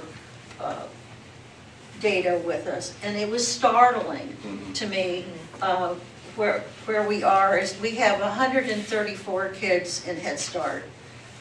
We have 100, and we have a waiting list, okay? And the number of children that are coming to us, that are coming through the preschool and hopefully into the schools, these are children that have had needs that we have not seen for a very, very long time. And I think one number that stuck out was 71% of the people that were involved with the Head Start program, one or the other parent was not necessarily had that much formal education. So we're dealing with a different kind of population in that respect. And they're doing a fantastic, Little Sprout Preschool does. They're amazing. Head Start are absolutely amazing what they they are. do. I know what it was, Ian. It was the mid-year graduate piece. Just FYI, we have addressed that, and we've put more stringent requirements on those mid-year graduates. It's difficult to move the cruise ship like quickly because you have kids that graduate, that were on a path to graduate mid-year this year. They've been told that was the case. I expect to see that number decline as we go. If it doesn't, then that's on me. But we were 30 last year, 31 this year. I expect to see that number lower next year. So again, those kids were already on that path as juniors to graduate. Well, I want to know why they were even put on that path to begin with. Good question. As freshmen. If you tell a freshman in high school, gee, you can get out of school in 3.5 years, they're going to go, wahoo. Particularly if they're not particularly involved with school. But once you get them in there and you say, hey guys, you got to be here for 4 years. And it allows them to do those kinds of explorations and not thinking, well, if I get really angry with school and I don't like it, I'll just get out of here in 3.5 years and not really have any focus. It wasn't an option when I was in school, I know that. No, it was not an option. And I really have issues with why our guidance would even suggest this thing to a freshman in high school. Well, because it's just not good for them. I don't disagree with that as a general statement. I will say there are circumstances sometimes that do warrant. Well, right? if And a life kid- circumstances for If a children. kid has a job, like there are families that have kids that now, they graduated midterm, a lot of them were career center kids and they went straight into the workplace because they had a job. That's a whole different situation from a lot of our kids that just, they don't want to be in school anymore. But I think the mid-year graduates aren't the biggest problem. They are a problem just as they count, but they're not the 57%. They're not. Okay, guys, things that we're not looking at this point in time, salary reductions, right? That's difficult to ask somebody to go backwards. We know that. Reduction in benefits, reduction in professional learning and development funding, because we think that's important. Or capital investments, such as the things we've been talking about with Eastview, things like that. Different pots of money, we can talk more about that in a minute. Let's skip that page and just get into facility inventory planning. I do recognize that this conversation's a hard one. I do recognize the extreme responsibility that's on my shoulders to do it with empathy and respect, and I will always work hard to do that. But I also think we need to be honest, right, and have conversations that are open and conversations that the public can hear. And hiding nothing at all. And so with that said, you know, we have a wall out here in the front hallway that has a ton of old buildings, right? Many of which are no longer in the inventory of the school corporation. Many of which that don't even stand or exist. You see a picture there that's in Fayette Central. Love that picture. That's down by the gymnasium. You see Alpine and Orange there. These are buildings that at one time stood and served kids well. I say that to say that in the life cycle of a school corporation, buildings come and go. It's part of it. I do firmly recognize as well that there are strong emotions tied to buildings. I get that. I understand, and I don't ever want to dismiss that. This is where I went to elementary school. You can see the grand opening dedication page down there back in, what was it, 1964? But you'll see that sign says, "Thanks for the great Mustang memories." That building closed in 2017. So where I went to elementary school as a Mitchell Mustang no longer stands in that form. I think it's a child care center at this point in time that's run by the YMCA. So I say that to say, a city like Muncie, where I grew up, has experienced a decline in the number of people doesn't mean something happened, right, or the school corporation's failing. They just essentially, the industry left, right? My grandfather used to work at General Motors in Muncie. He was the plant superintendent there. He had a great career, but that plant is gone, right? And so are the jobs that were associated with it. We have faced a very similar circumstance here in Connersville with many of our jobs that have left, and therefore people have left as well. And so to Erica's point, when you serve less kids, like you may not need as many buildings, right? It just is what it is. I say that as someone who has lived it, has walked it himself. I drive by that school and I still get a little sad. I want to go in that gym and I want to shoot baskets. Can't do it because it's closed, it's not open to the public, but it just is what it is. So with that said, why would we even consider a change in building inventory, right? That was one of the three things I put in red at the bottom, like building inventory could be something that we consider. Obviously our ADM continues to fall, 58 students on average over the last 11 years, we just talked about that. About 626 students, about $5 million in lost funding in the education fund, okay? If you take that number of kids. There's the trend that you see there over the course of time. Operations shortfalls. We've talked about SEA 1 and the impact that's going to have on the school corporation in terms of the amount of dollars that are coming in. These property tax dollars that used to be are not going to be what they used to be, right? Because people are going to get that break on their property taxes. And then, of course, the potential savings that are associated with those things. I want to talk to that in depth tonight about what those potential savings could be. I want you to have everything you need to be able to make decisions as a school board that are in the best interest of this county and the school corporation.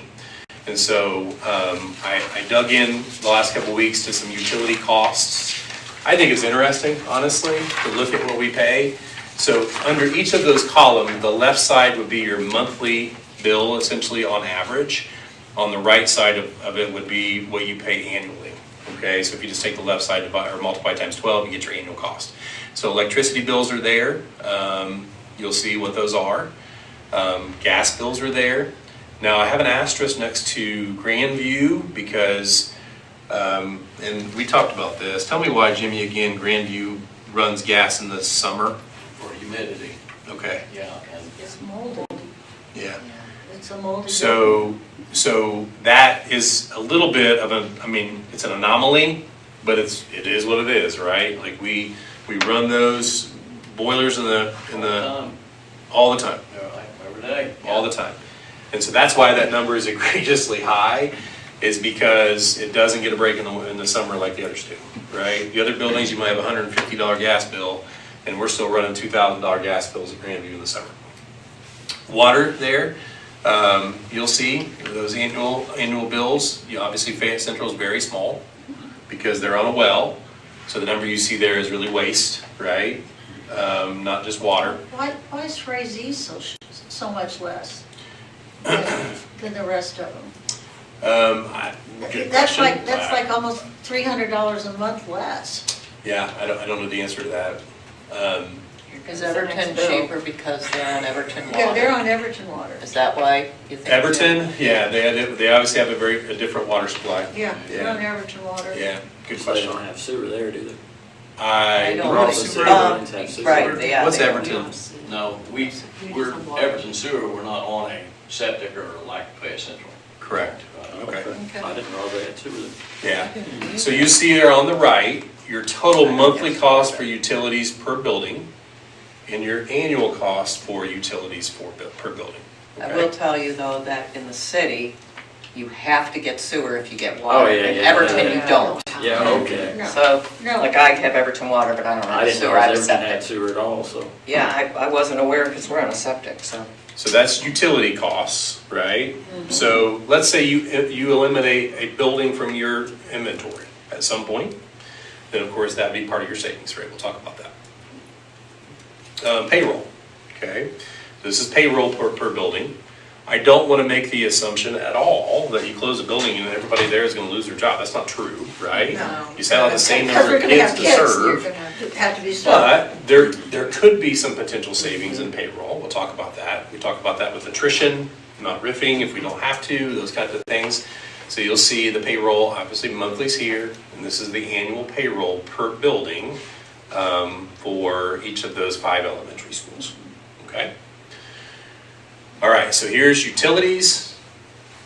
If you were to reduce inventory and had a 5% reduction in staff, right? Because you wouldn't need as many administrators possibly, you wouldn't need as much clerical staff in the office possibly, you wouldn't necessarily have to have as many health aides or, I mean, the list goes on, right? Custodians, like, if it were a 5% reduction in personnel, there's your savings. If it were a 10% reduction in personnel, there's your savings to give you your total here of what those savings could look like, okay? Obviously monthly there, annually there. Does this make sense so far? Kind of following? Thank you. Okay. All right, this is where it gets to be kind of hard, right? Is to determine what kind of savings you could have for other kinds of things. So supplies, obviously you're gonna save on just buying stuff, right? Filters and paper towel and toilet paper and whatever it happens to be. That is a 6% reduction there, $85,000, pretty sizable number. Insurance, about $10,000 per building, and that's a very rough estimate for our elementary schools.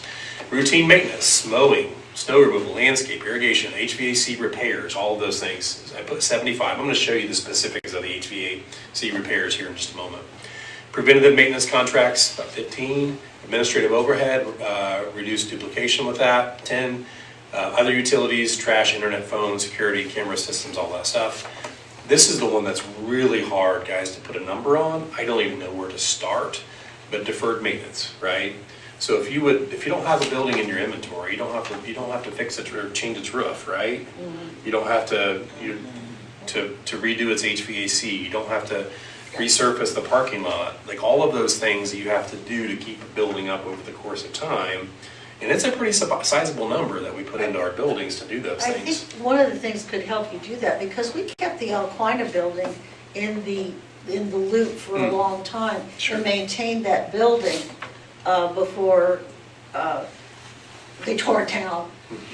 So I think that would be something to look at, to get figures as far as deferred maintenance, because we could not let it go to rot and ruin Sure.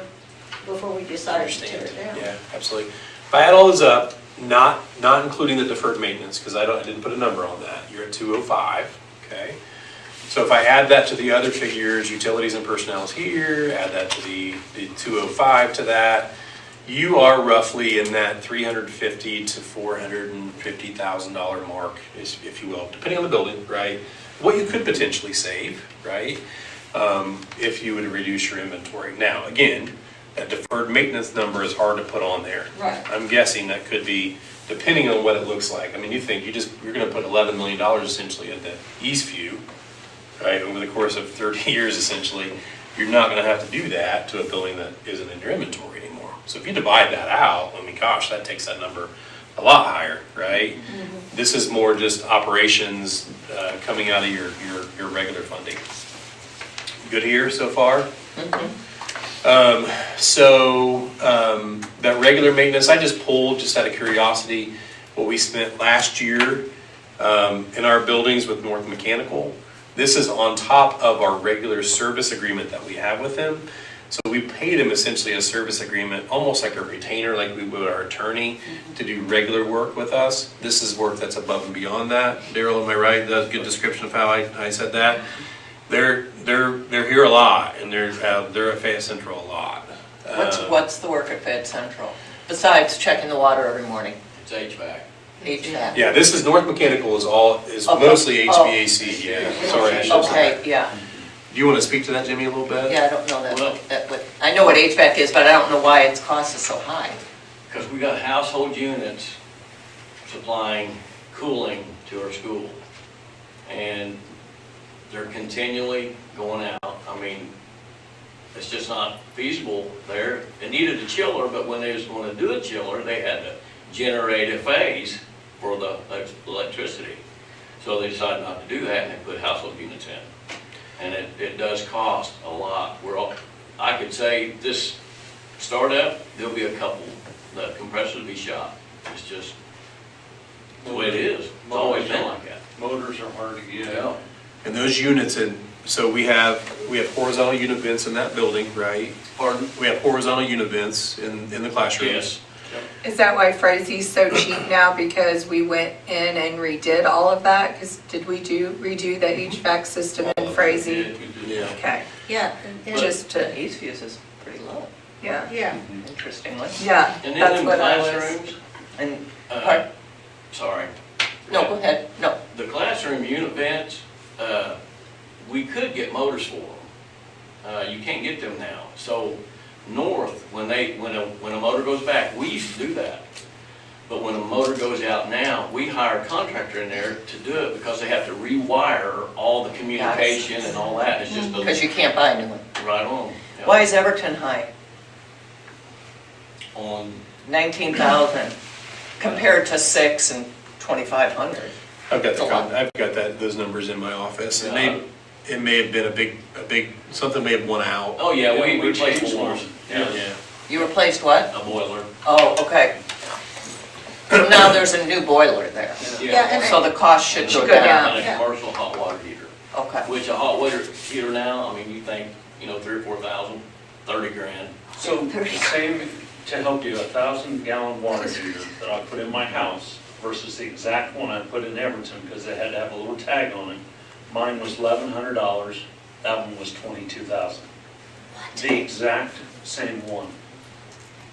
What's the tag, Daryl? Is that some It kind of just says it's certification? approved for school. Yeah.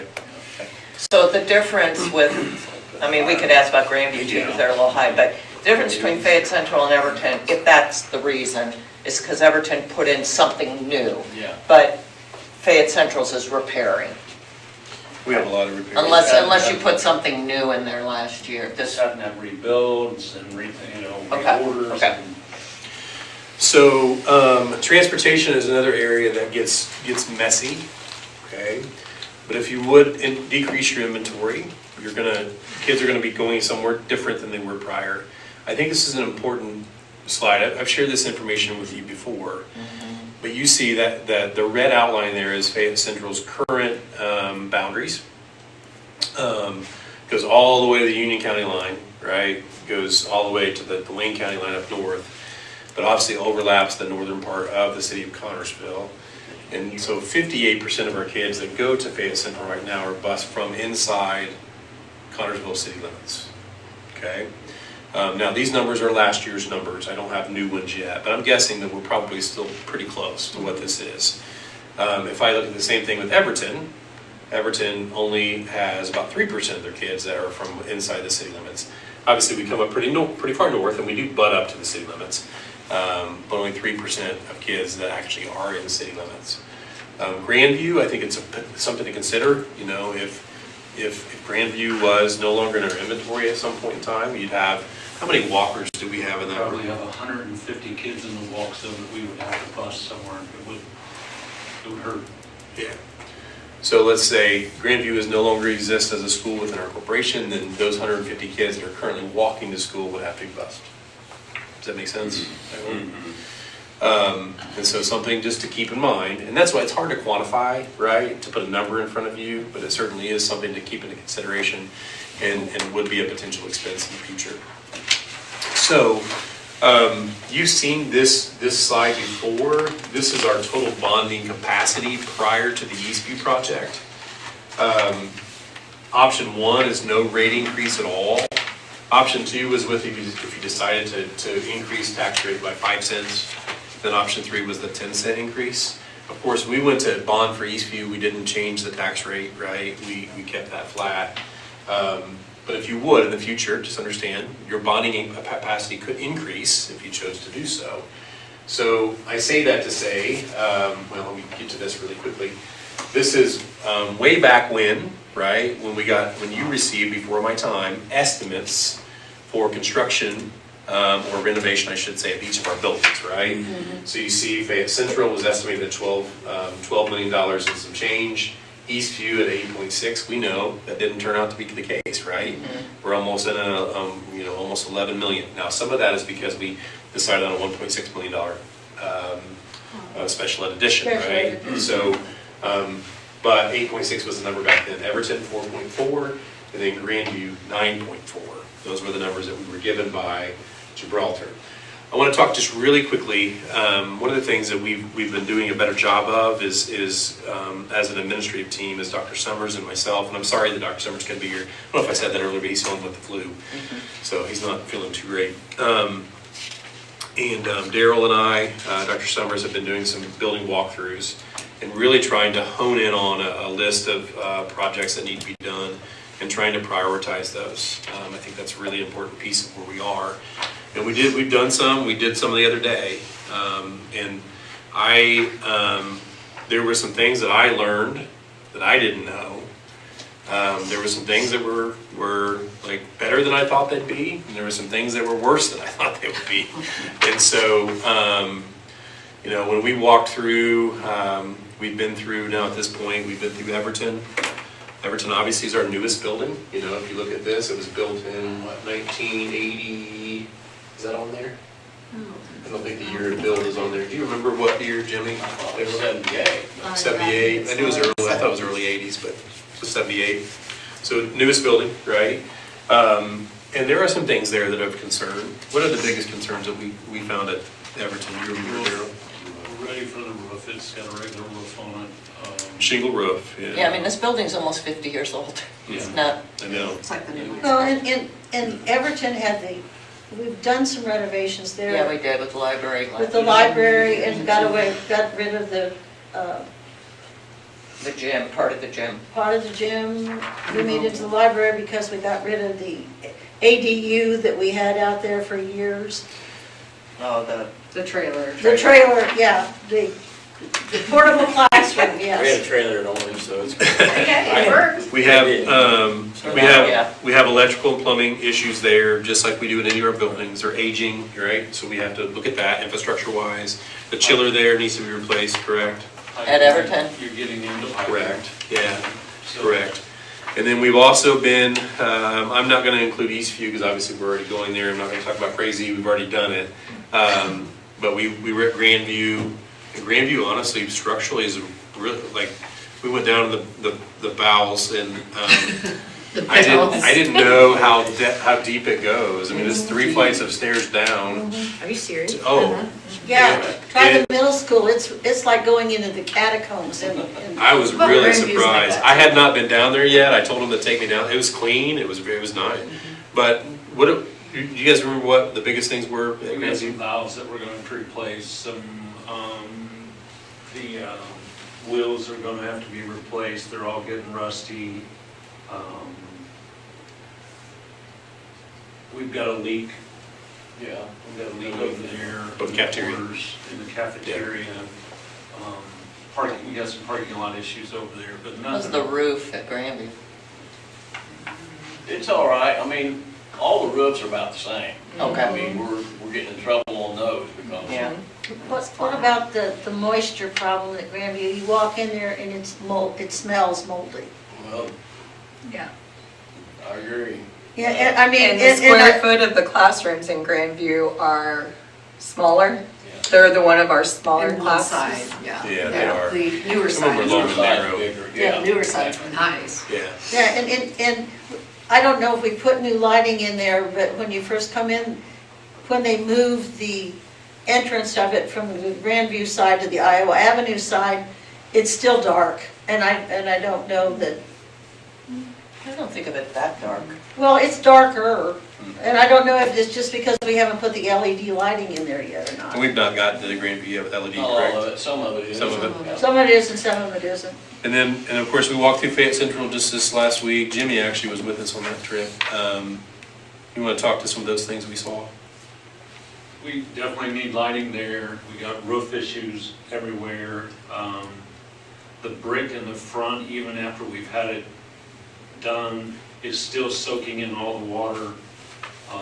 If you look down the building on the south side, East and west. the wall has got cracks you can see outside, and where they built that in a blizzard of 78, as it was a blizzard going on, they built the walls then, so there's cracks that you actually can see out and see a boat. I was really alarmed in some of the classrooms that we were in. There were cracks and movement with the masonry that I didn't know that existed. What wing was, that was in the, That was in, as soon as you walk in the entryway, it's Straight the down. one running east and Down from the west, library. the one south, far south. which was concerning. Yeah. And then you guys, one of the biggest concerns we have over there, of course, time is sinkholes as well. And that's something we haven't talked about.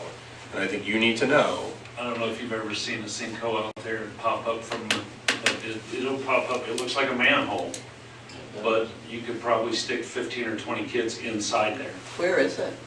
They pop up just wherever. I mean, How do they pop up? it's through the sewer and the. It's through the roof. drains and right It's our back up. perimeter drain. Okay. So our perimeter drain runs around the school and it goes out the field going west, or going east, I'm sorry, towards the fence, and it goes on through. We've got Is a there any culvert now? somewhere. But the pressure from the roof going down, if we got a lot of rain, it will blow holes. We've passed, I don't know how many. All we do is put French drains in, rock fencing, and disperses it. Jimmy, can you give us an idea, like how many of those have you repaired over your time here? Are we talking 10, 15, 5? Probably 6, Okay, yeah, 4 to 6. okay. So it doesn't happen, I mean, we're talking every 3 or 4 years. Now, the you'll have first one. one I seen, I flipped out, it was blowing water 4 feet high. Because because something up the stream was blocked, Something, yeah, backing that water up, blowing a hole, and then that creates the void in the ground. that's it. Okay. Okay. Yeah, and when Daryl told me that we could probably fit, That's what it looks like. But underneath it is probably 15, 20 feet wide. Yeah, fill tile. and then we. Is there fill tile out there? There is, that's the problem. We're stopped up, and just like water pressure, you got a tower Passing it around. pushing down. Goes to the What's caused the stoppage? collapse line, Uh-huh, yeah. Somewhere outside of our property. yeah, something, Oh. something else that, okay. And the sewer out there, the pin hose are all through it, it's gonna have to be replaced. So let's talk about, I think that's an important piece too, and I don't wanna just, I wanna be honest with this, so, I think it's Daryl's phone. Just- yes, Darryl, just keep passing around. Yeah. yeah. Passing around the I texted sinkholes. a few people on the way around, so I don't know. Yeah, we've been taking selfies. That's all right. Oh, it's your, it's his, oh, wait. But I think, How many people talking about flu in their house? yeah, exactly. I think an important piece too, something I learned this week that I did not know, was in regards to the sewer line there, because that sewer line is a dedicated line for us, Right, but we would have to replace that, correct? yeah. And you tell me there's pinholes all over it, which is There's pinholes concerning. in it, It's collapsed in it. yeah, Is there's, that all in the budget of the renovation? That sewer line would not be. I don't think it is, yeah. Now, when you say sewer line, Yeah. like, we have a septic field out there, right? no, So where's the sewer line going? State Road 1. So it's tied to the city sewer? Yeah. Okay. And the last time we had anything done to it was probably 6, 7 years ago. We had a private contractor coming in, but relief valves in and some vents to where I mean, there's a lot to that. I go out and I see a red light, that's telling me my sewer's backed up. So you gotta bleed pressure off down through that line, and it may be a mile and a half down to where you find that place. And if you don't get that, if it's overnight, then your sewer's coming up on the ground. And we've had that happen once, and somebody flushed a whole pair of sweats. I don't know how that happened. Oh, my God. Yeah, And there's a grinder pump there. it's a grinding pump, so our pumps were. Definition of You know, ignorance. that's, Sorry. sewer kept coming, you know. We get it in facilities all the time. A whole pair of sweat. They will Yeah. flush I'd say everything. 15 or 20 kids could go in one of those holes. Oh, yeah. Towels. At least 15 or 20 kids could go in one of those holes. We blew out a neighborhood doing Yes, we So have. again, Kid uses too much. Yes, we have. I don't want it to feel like, I don't want it to feel like we're in any way picking on a school, or like, I just want you to have all the information. And, what's that? I said, I got no bone in this. It don't matter, man. So those sewer things have. So our renovation costs are not correct. The ones that he put up You there a mean little as bit far ago, as the those are from sewer 40 line? 40. I'm talking about everything that you guys did walkthroughs. Is this accurate when they did those reports? I don't think so. No. They never did that. I No, wasn't those here. those Wonder if those are figures just the building. of 12 million, 6 million, 3 million, 8 million, whatever, that was 3.5 years ago when Yeah. Gibraltar first came in and did the And study. there was, in this folder, there were little bubbles filled in of stuff that needed to get, and if it was completely black, we had to do it, and if it was Another color. another color, it, Sure. you know, it was like critical mass. That's You can somewhere get in by with this, and we don't think this is gonna bother you for a while. Those are, understand, those are big picture estimates, right? So I don't wanna read them as gospel, right? like this kind of thing, So, summary of yeah. those things. If I can, just really quickly, because I know Right. you were looking ahead Yeah, a little bit. I want to make sure that we understand, there are some assumptions being made here, right? Right. The number one is the water line at Fayette Central is going to be $5 million. That's an assumption, right? He told us 6, Right. possibly. Like, Right. it could be more. I don't know that it's necessarily going to be less, but that's an assumption. The second assumption, there's no grant funding to help pay for it. Like, Right. we're going to pay for it ourselves. That's the assumption in the Right. pages that follow. The third one, there's no change in renovation costs since our last estimates. We know that's probably not true, to your point. Right. Right. It's probably gonna be more than that, so I think we have to take that into consideration. Right. And also, there's no change in net AV, right? So Right. those are assumptions that we're making as I walk into what's next. So, Right. total bonding capacity that we talked about prior was the 31,635. Eastview renovation number is there, which actually is a little higher when you talk about closing costs and such. This is just a renovation estimate. Again, it hasn't gone to bid yet, right? So we don't know exactly what that's gonna cost us. But using that, we end up with a $20,879,000 remaining bonding capacity, assuming again, no change to net AV, right? And no change to tax rate as well, okay? Right. So if that's the number we're working from, I want to walk through what it's going to look like if you choose for each of these buildings to be your next building to renovate. Okay? So if we do a Fayette Central renovation next at 20.8 minus the 12 million gets you the $8.8 million left in bonding capacity. If we assume again that we're paying for the entirety of the water, that's going to take your total bonding capacity down to $3.8 million. Okay? We can assume that all these numbers on the next pages, the other schools, are all going to be Correct. increased. Correct. We because- can Right. make that assumption, Okay. but we're working off the Off of numbers what that we we have. have, yeah. Correct. So these other needs, obviously Everton at 4.4, Grandview at 9.4, if all that's true, you have 3.8 left, you can't touch another building. Okay? It's just me laying it out there. And that doesn't even talk about Little Spartans, which has issues, right? WCC has issues. CHS has issues. CMS, that was a 30-year-ago project, has issues. It's not so bad. I'm just laying it out there, right? Again, assuming that we don't get any help with the water line and everything else, right? So, with a 5% tax increase, like if you would decide to raise taxes, then that would give you obviously more money remaining, right? 10 million, which you could take care of another building if you needed to. At that point, 10% increase gives you 16 million. of course, you could do a lot more with that, okay? And if we were to increase our tax rate by 5 or 10 cents, we're still not going to be in the egregious category because our tax rate is lower than some Correct. others to begin with. But I do want to know that SEA 1 is going to have an impact on that. Okay. So we're going pre-SEA 1 when I show you that. Okay, So we're getting as close as we can, okay, okay? With the Grandview renovation, take that 20.8, 9.4 for Grandview's estimated cost, gives you 11.4 remaining, right? Look at that compared to the other buildings, right? The 5% tax increase gives you 17.6, 10% tax increase gives you 24 million, and that's what the Grandview picture looks like. With an Everton renovation, right, take the 20.8 minus the 4.4 is going to cost, or at least estimated cost, you have 16 million left.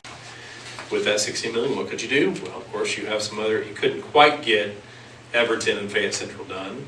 You could get Everton and Grandview, certainly. With the top 5% or 5-cent tax increase, of course, they leaves you with 22.7, and then 10 cent leaves you with 29.2. Now, that's a lot, okay? I'm gonna do that very quickly. I've shown you these numbers before. I sent this to you a few months ago. But I just wanna lay it on the table and just to say, what could this look like? So, here's the estimated differential between buildings. If you would decide to renovate Grandview and Fayette Central, okay, that means you're leaving Everton out of your inventory, you're $5.6 million short. Can't do it with your bonding capacity right now unless you raise taxes. Make sense? If you decide to renovate Everton and Fayette Central, then you're $580,000 short.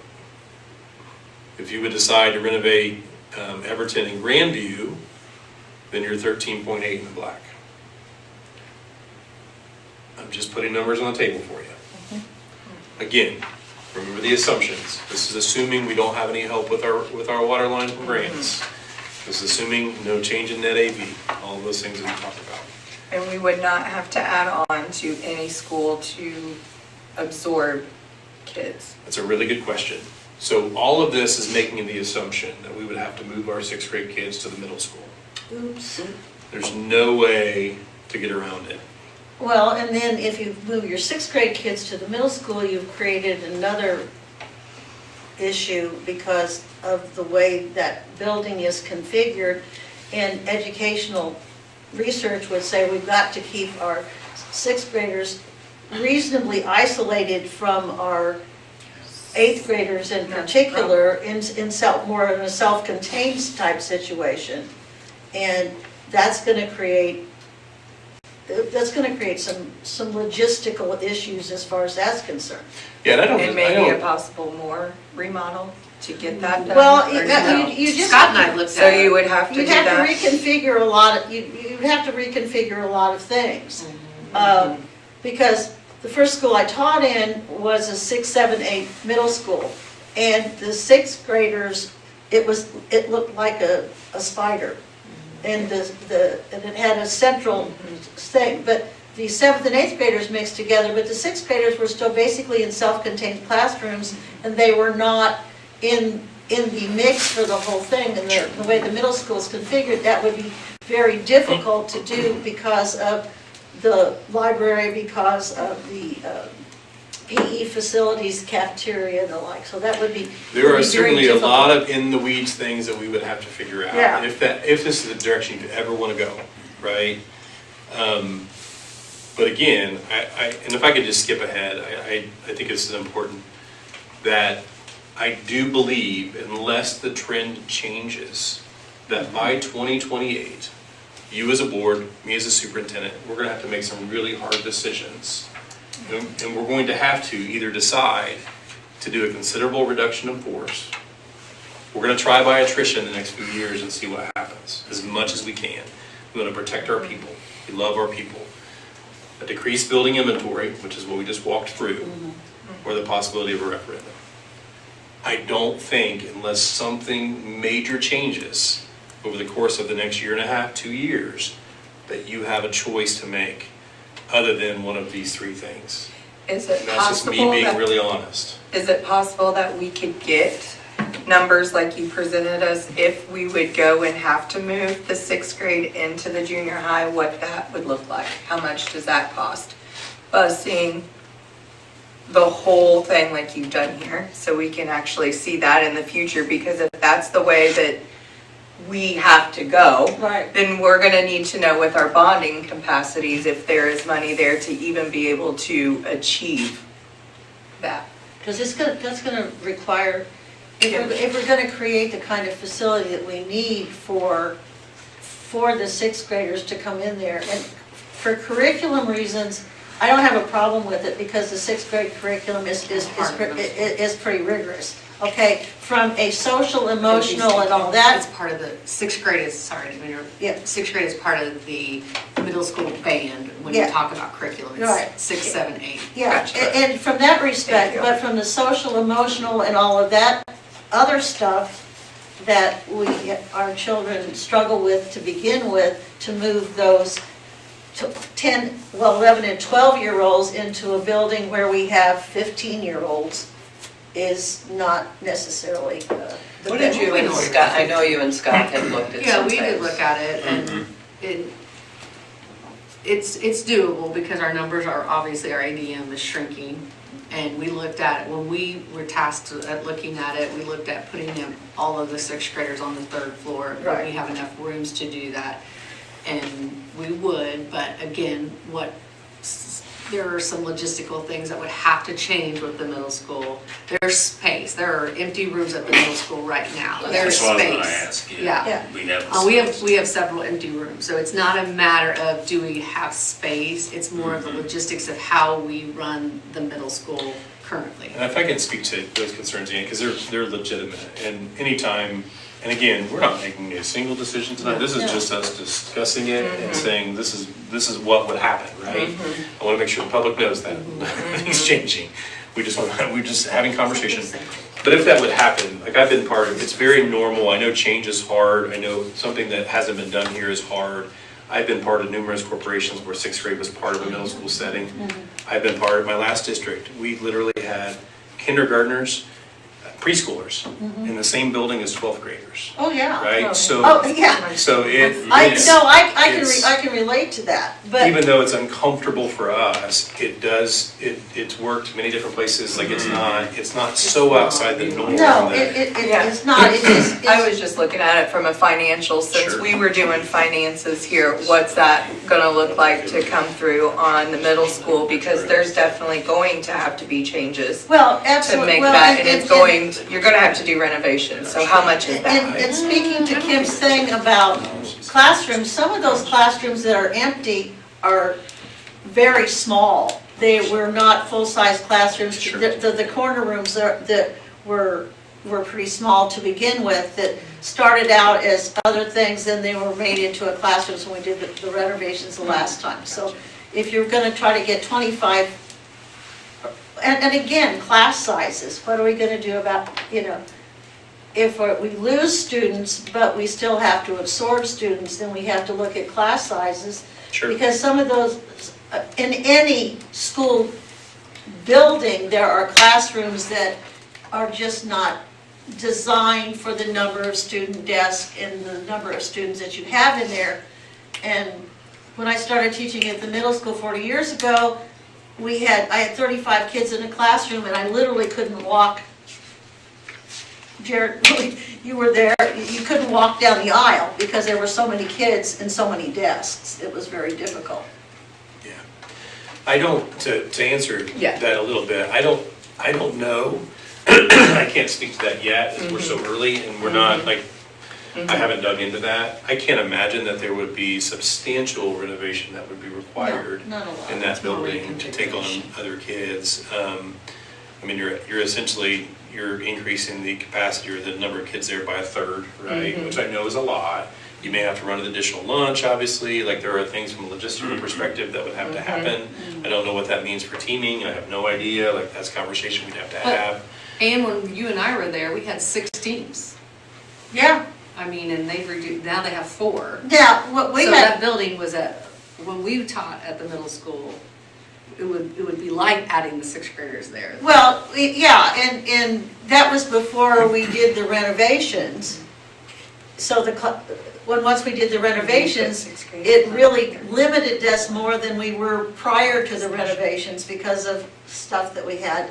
But where your classroom was down on the first no longer floor, is now the timeout room.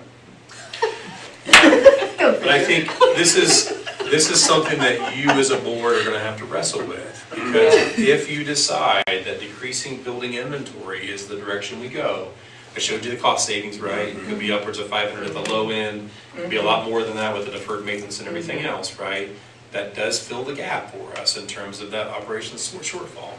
But if you decide to do that, there's no way to reduce your building inventory at the elementary level and not move your sixth graders to the middle school without adding on somewhere. Like you can't, you just can't. Well, do we it. just have too many kids. Yeah, yeah. And you can't have 40 kids in a classroom anymore. So, yeah, so like if you would look at our trend in decreased population, we could almost see what a classroom size would look for Yeah. in decreasing a school. Is Yeah. that feasible as Right. teachers? That, I mean, I don't, I know, yeah, but That- we know. that 58% of our city, or the Fayette Central kids are our city kids was surprising to me. If you were to close Grandview, that would put, what, 75%? However, putting sixth graders at the middle school would relieve that, see where I'm going? Relieve that pressure, it'd be shorter bus Yeah. routes. So yeah, Sure. I'd be more comfortable with that because I was shocked to see 58% of the Fayette Central kids are city kids. Wow, I didn't realize it was that. Most of all of the area behind Kroger's. yeah, they're Okay. coming up from 32nd, which is what, That's a how lot, far from the yeah, school? I mean, mile we and a half. moved it, yeah, a mile and a half. Yeah, So it's because- not like we're Right. busing them and trucking No, them from it's one side basi- to the next, It's so basically I Office mean, Park.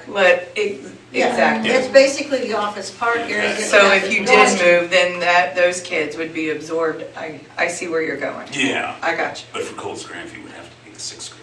yes. Moved it, so it- Well, it's if you allocable. it wouldn't matter, I think. It doesn't It matter wouldn't- which. wouldn't matter If you which one. close a school, sixth graders are gonna have to go to middle school. Is that accurate? Am I making You're the right. correct statement? Yeah, Okay. yeah, that's what I'm. So yeah, it doesn't matter. Grandview Grandview walk, she said how many walkers are at Grandview?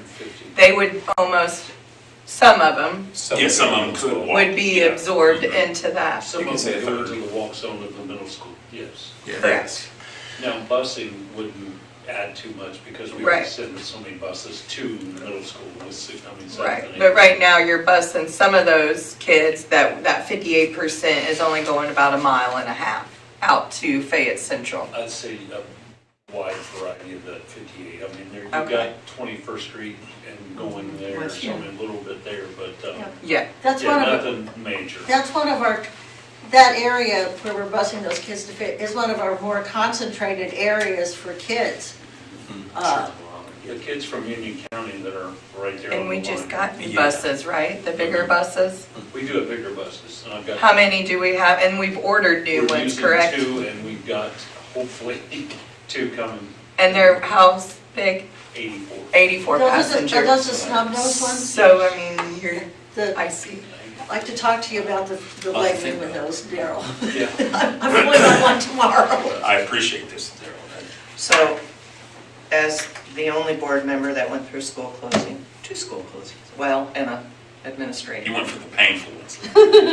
Yes, you did.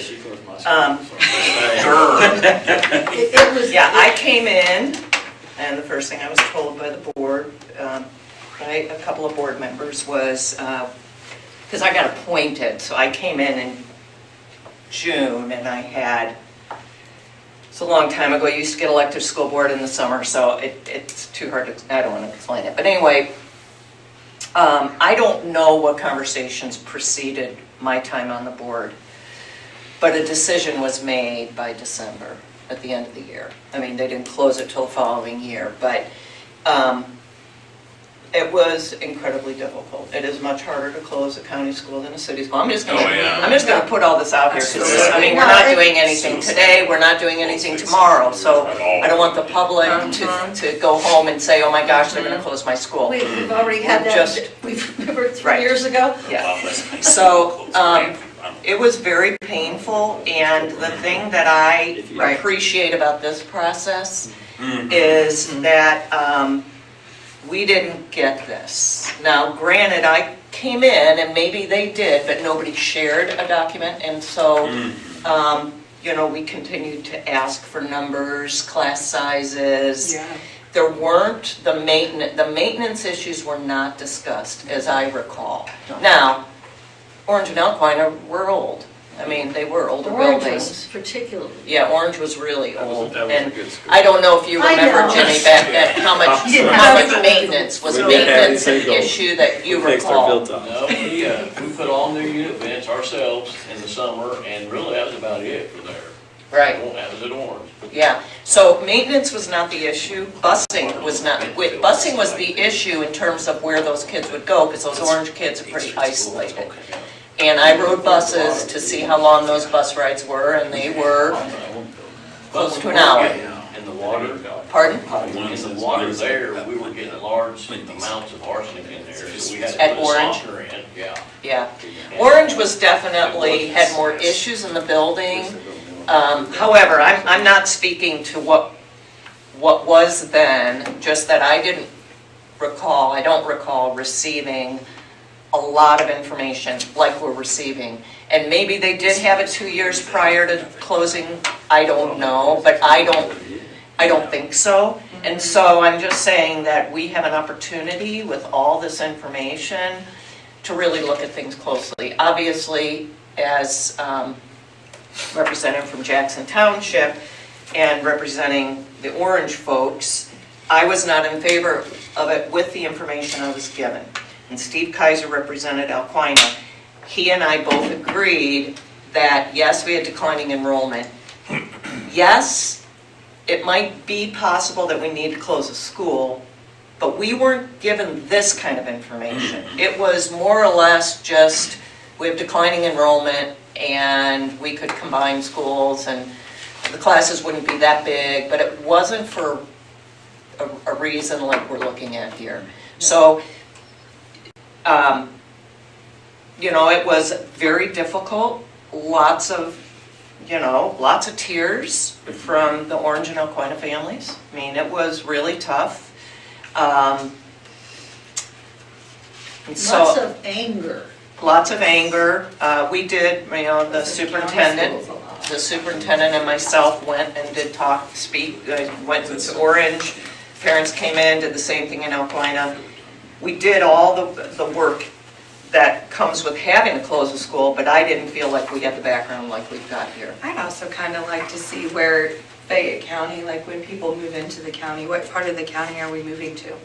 Yeah. I mean, I know that they don't put Walmart out here, they're gonna put Walmart where they project that the county is moving and businesses are going to populate. Just throwing an idea out there. I mean, your dollar stores, they pop up everywhere, but you know, your big ones, your Walmart and your things, you know, where are they coming in and why are they building here and why are they maintaining here? I would love to see a map of where people are going. And they in do Fayette County. the kind of research that we cannot do. Correct. Because we moved our Walmart from the middle of town out to the middle of nowhere, but it used to be the middle of nowhere, but it's not the middle of nowhere anymore. Correct. Because there's housing out Where are there, we there's moving? the senior living facility. Correct. I think that would be I something. think you can look at the trends, though, of gentrification in rural areas, that you just aren't having a lot of families. And in my end of the county, the families are Amish, so we're not getting new families coming in because any time, and I'm not sure why it's that end of the county when it's probably better farming in the north end, bigger farms, which is probably why the Centerville's Amish dealing aren't with buying them. that, correct? But we're not, Centerville's dealing with that. yeah, we're Big not time getting with the Amish community families and and the Hasidic Jews. And the Hasidic Jews, yeah. So we're not So having that's why I just like to see a families study. move into the county, Where which is the that's busing trend, which I think is interesting to look at, Yes. because it's just not changing a whole lot. And I think you'd be surprised also to see how many people go to the Oxford Walmart now versus the Walmart up here. I know, like, a lot of people in our. Well, it's a nicer Walmart. We go to Oxford. It's a much nicer Walmart, Carol, they have more stuff there. Yeah, You go to our Oxford Walmart is quicker than great, you can go to man. Walmart. It's not a bad Walmart, but the one in Oxford has more We stuff. get there quicker. All right, so if we can pull it back together just really quickly, I do want to, Sorry. I want to close with a couple, I think, really important things, and they're things that I started with. Number one, I recognize firmly the responsibility on your shoulders as a board. You don't get paid much to do what you do. You have some hard decisions to make. I firmly recognize too where I stand before you and my charge to walk through this thing with empathy and respect and love and all the things that are so important to give you all the information that you need to make an informed decision.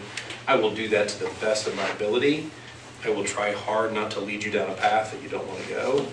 I will try to give you options as much as I possibly can, which I think I have laid some things out for you tonight. Again, they're not things you have to do tomorrow.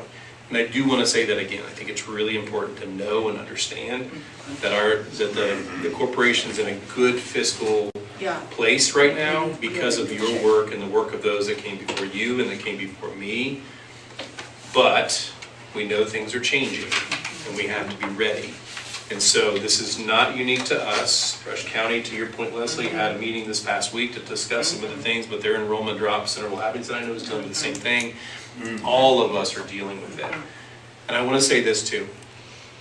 I actually did write an article for the newspaper recently, but there are corporations out there that are taking other steps that at this point, I just can't in my heart, unless you as a board tell me to take in regards to virtual schools, we lose 150 kids a year to virtual school. That is well over $1 million in funding annually.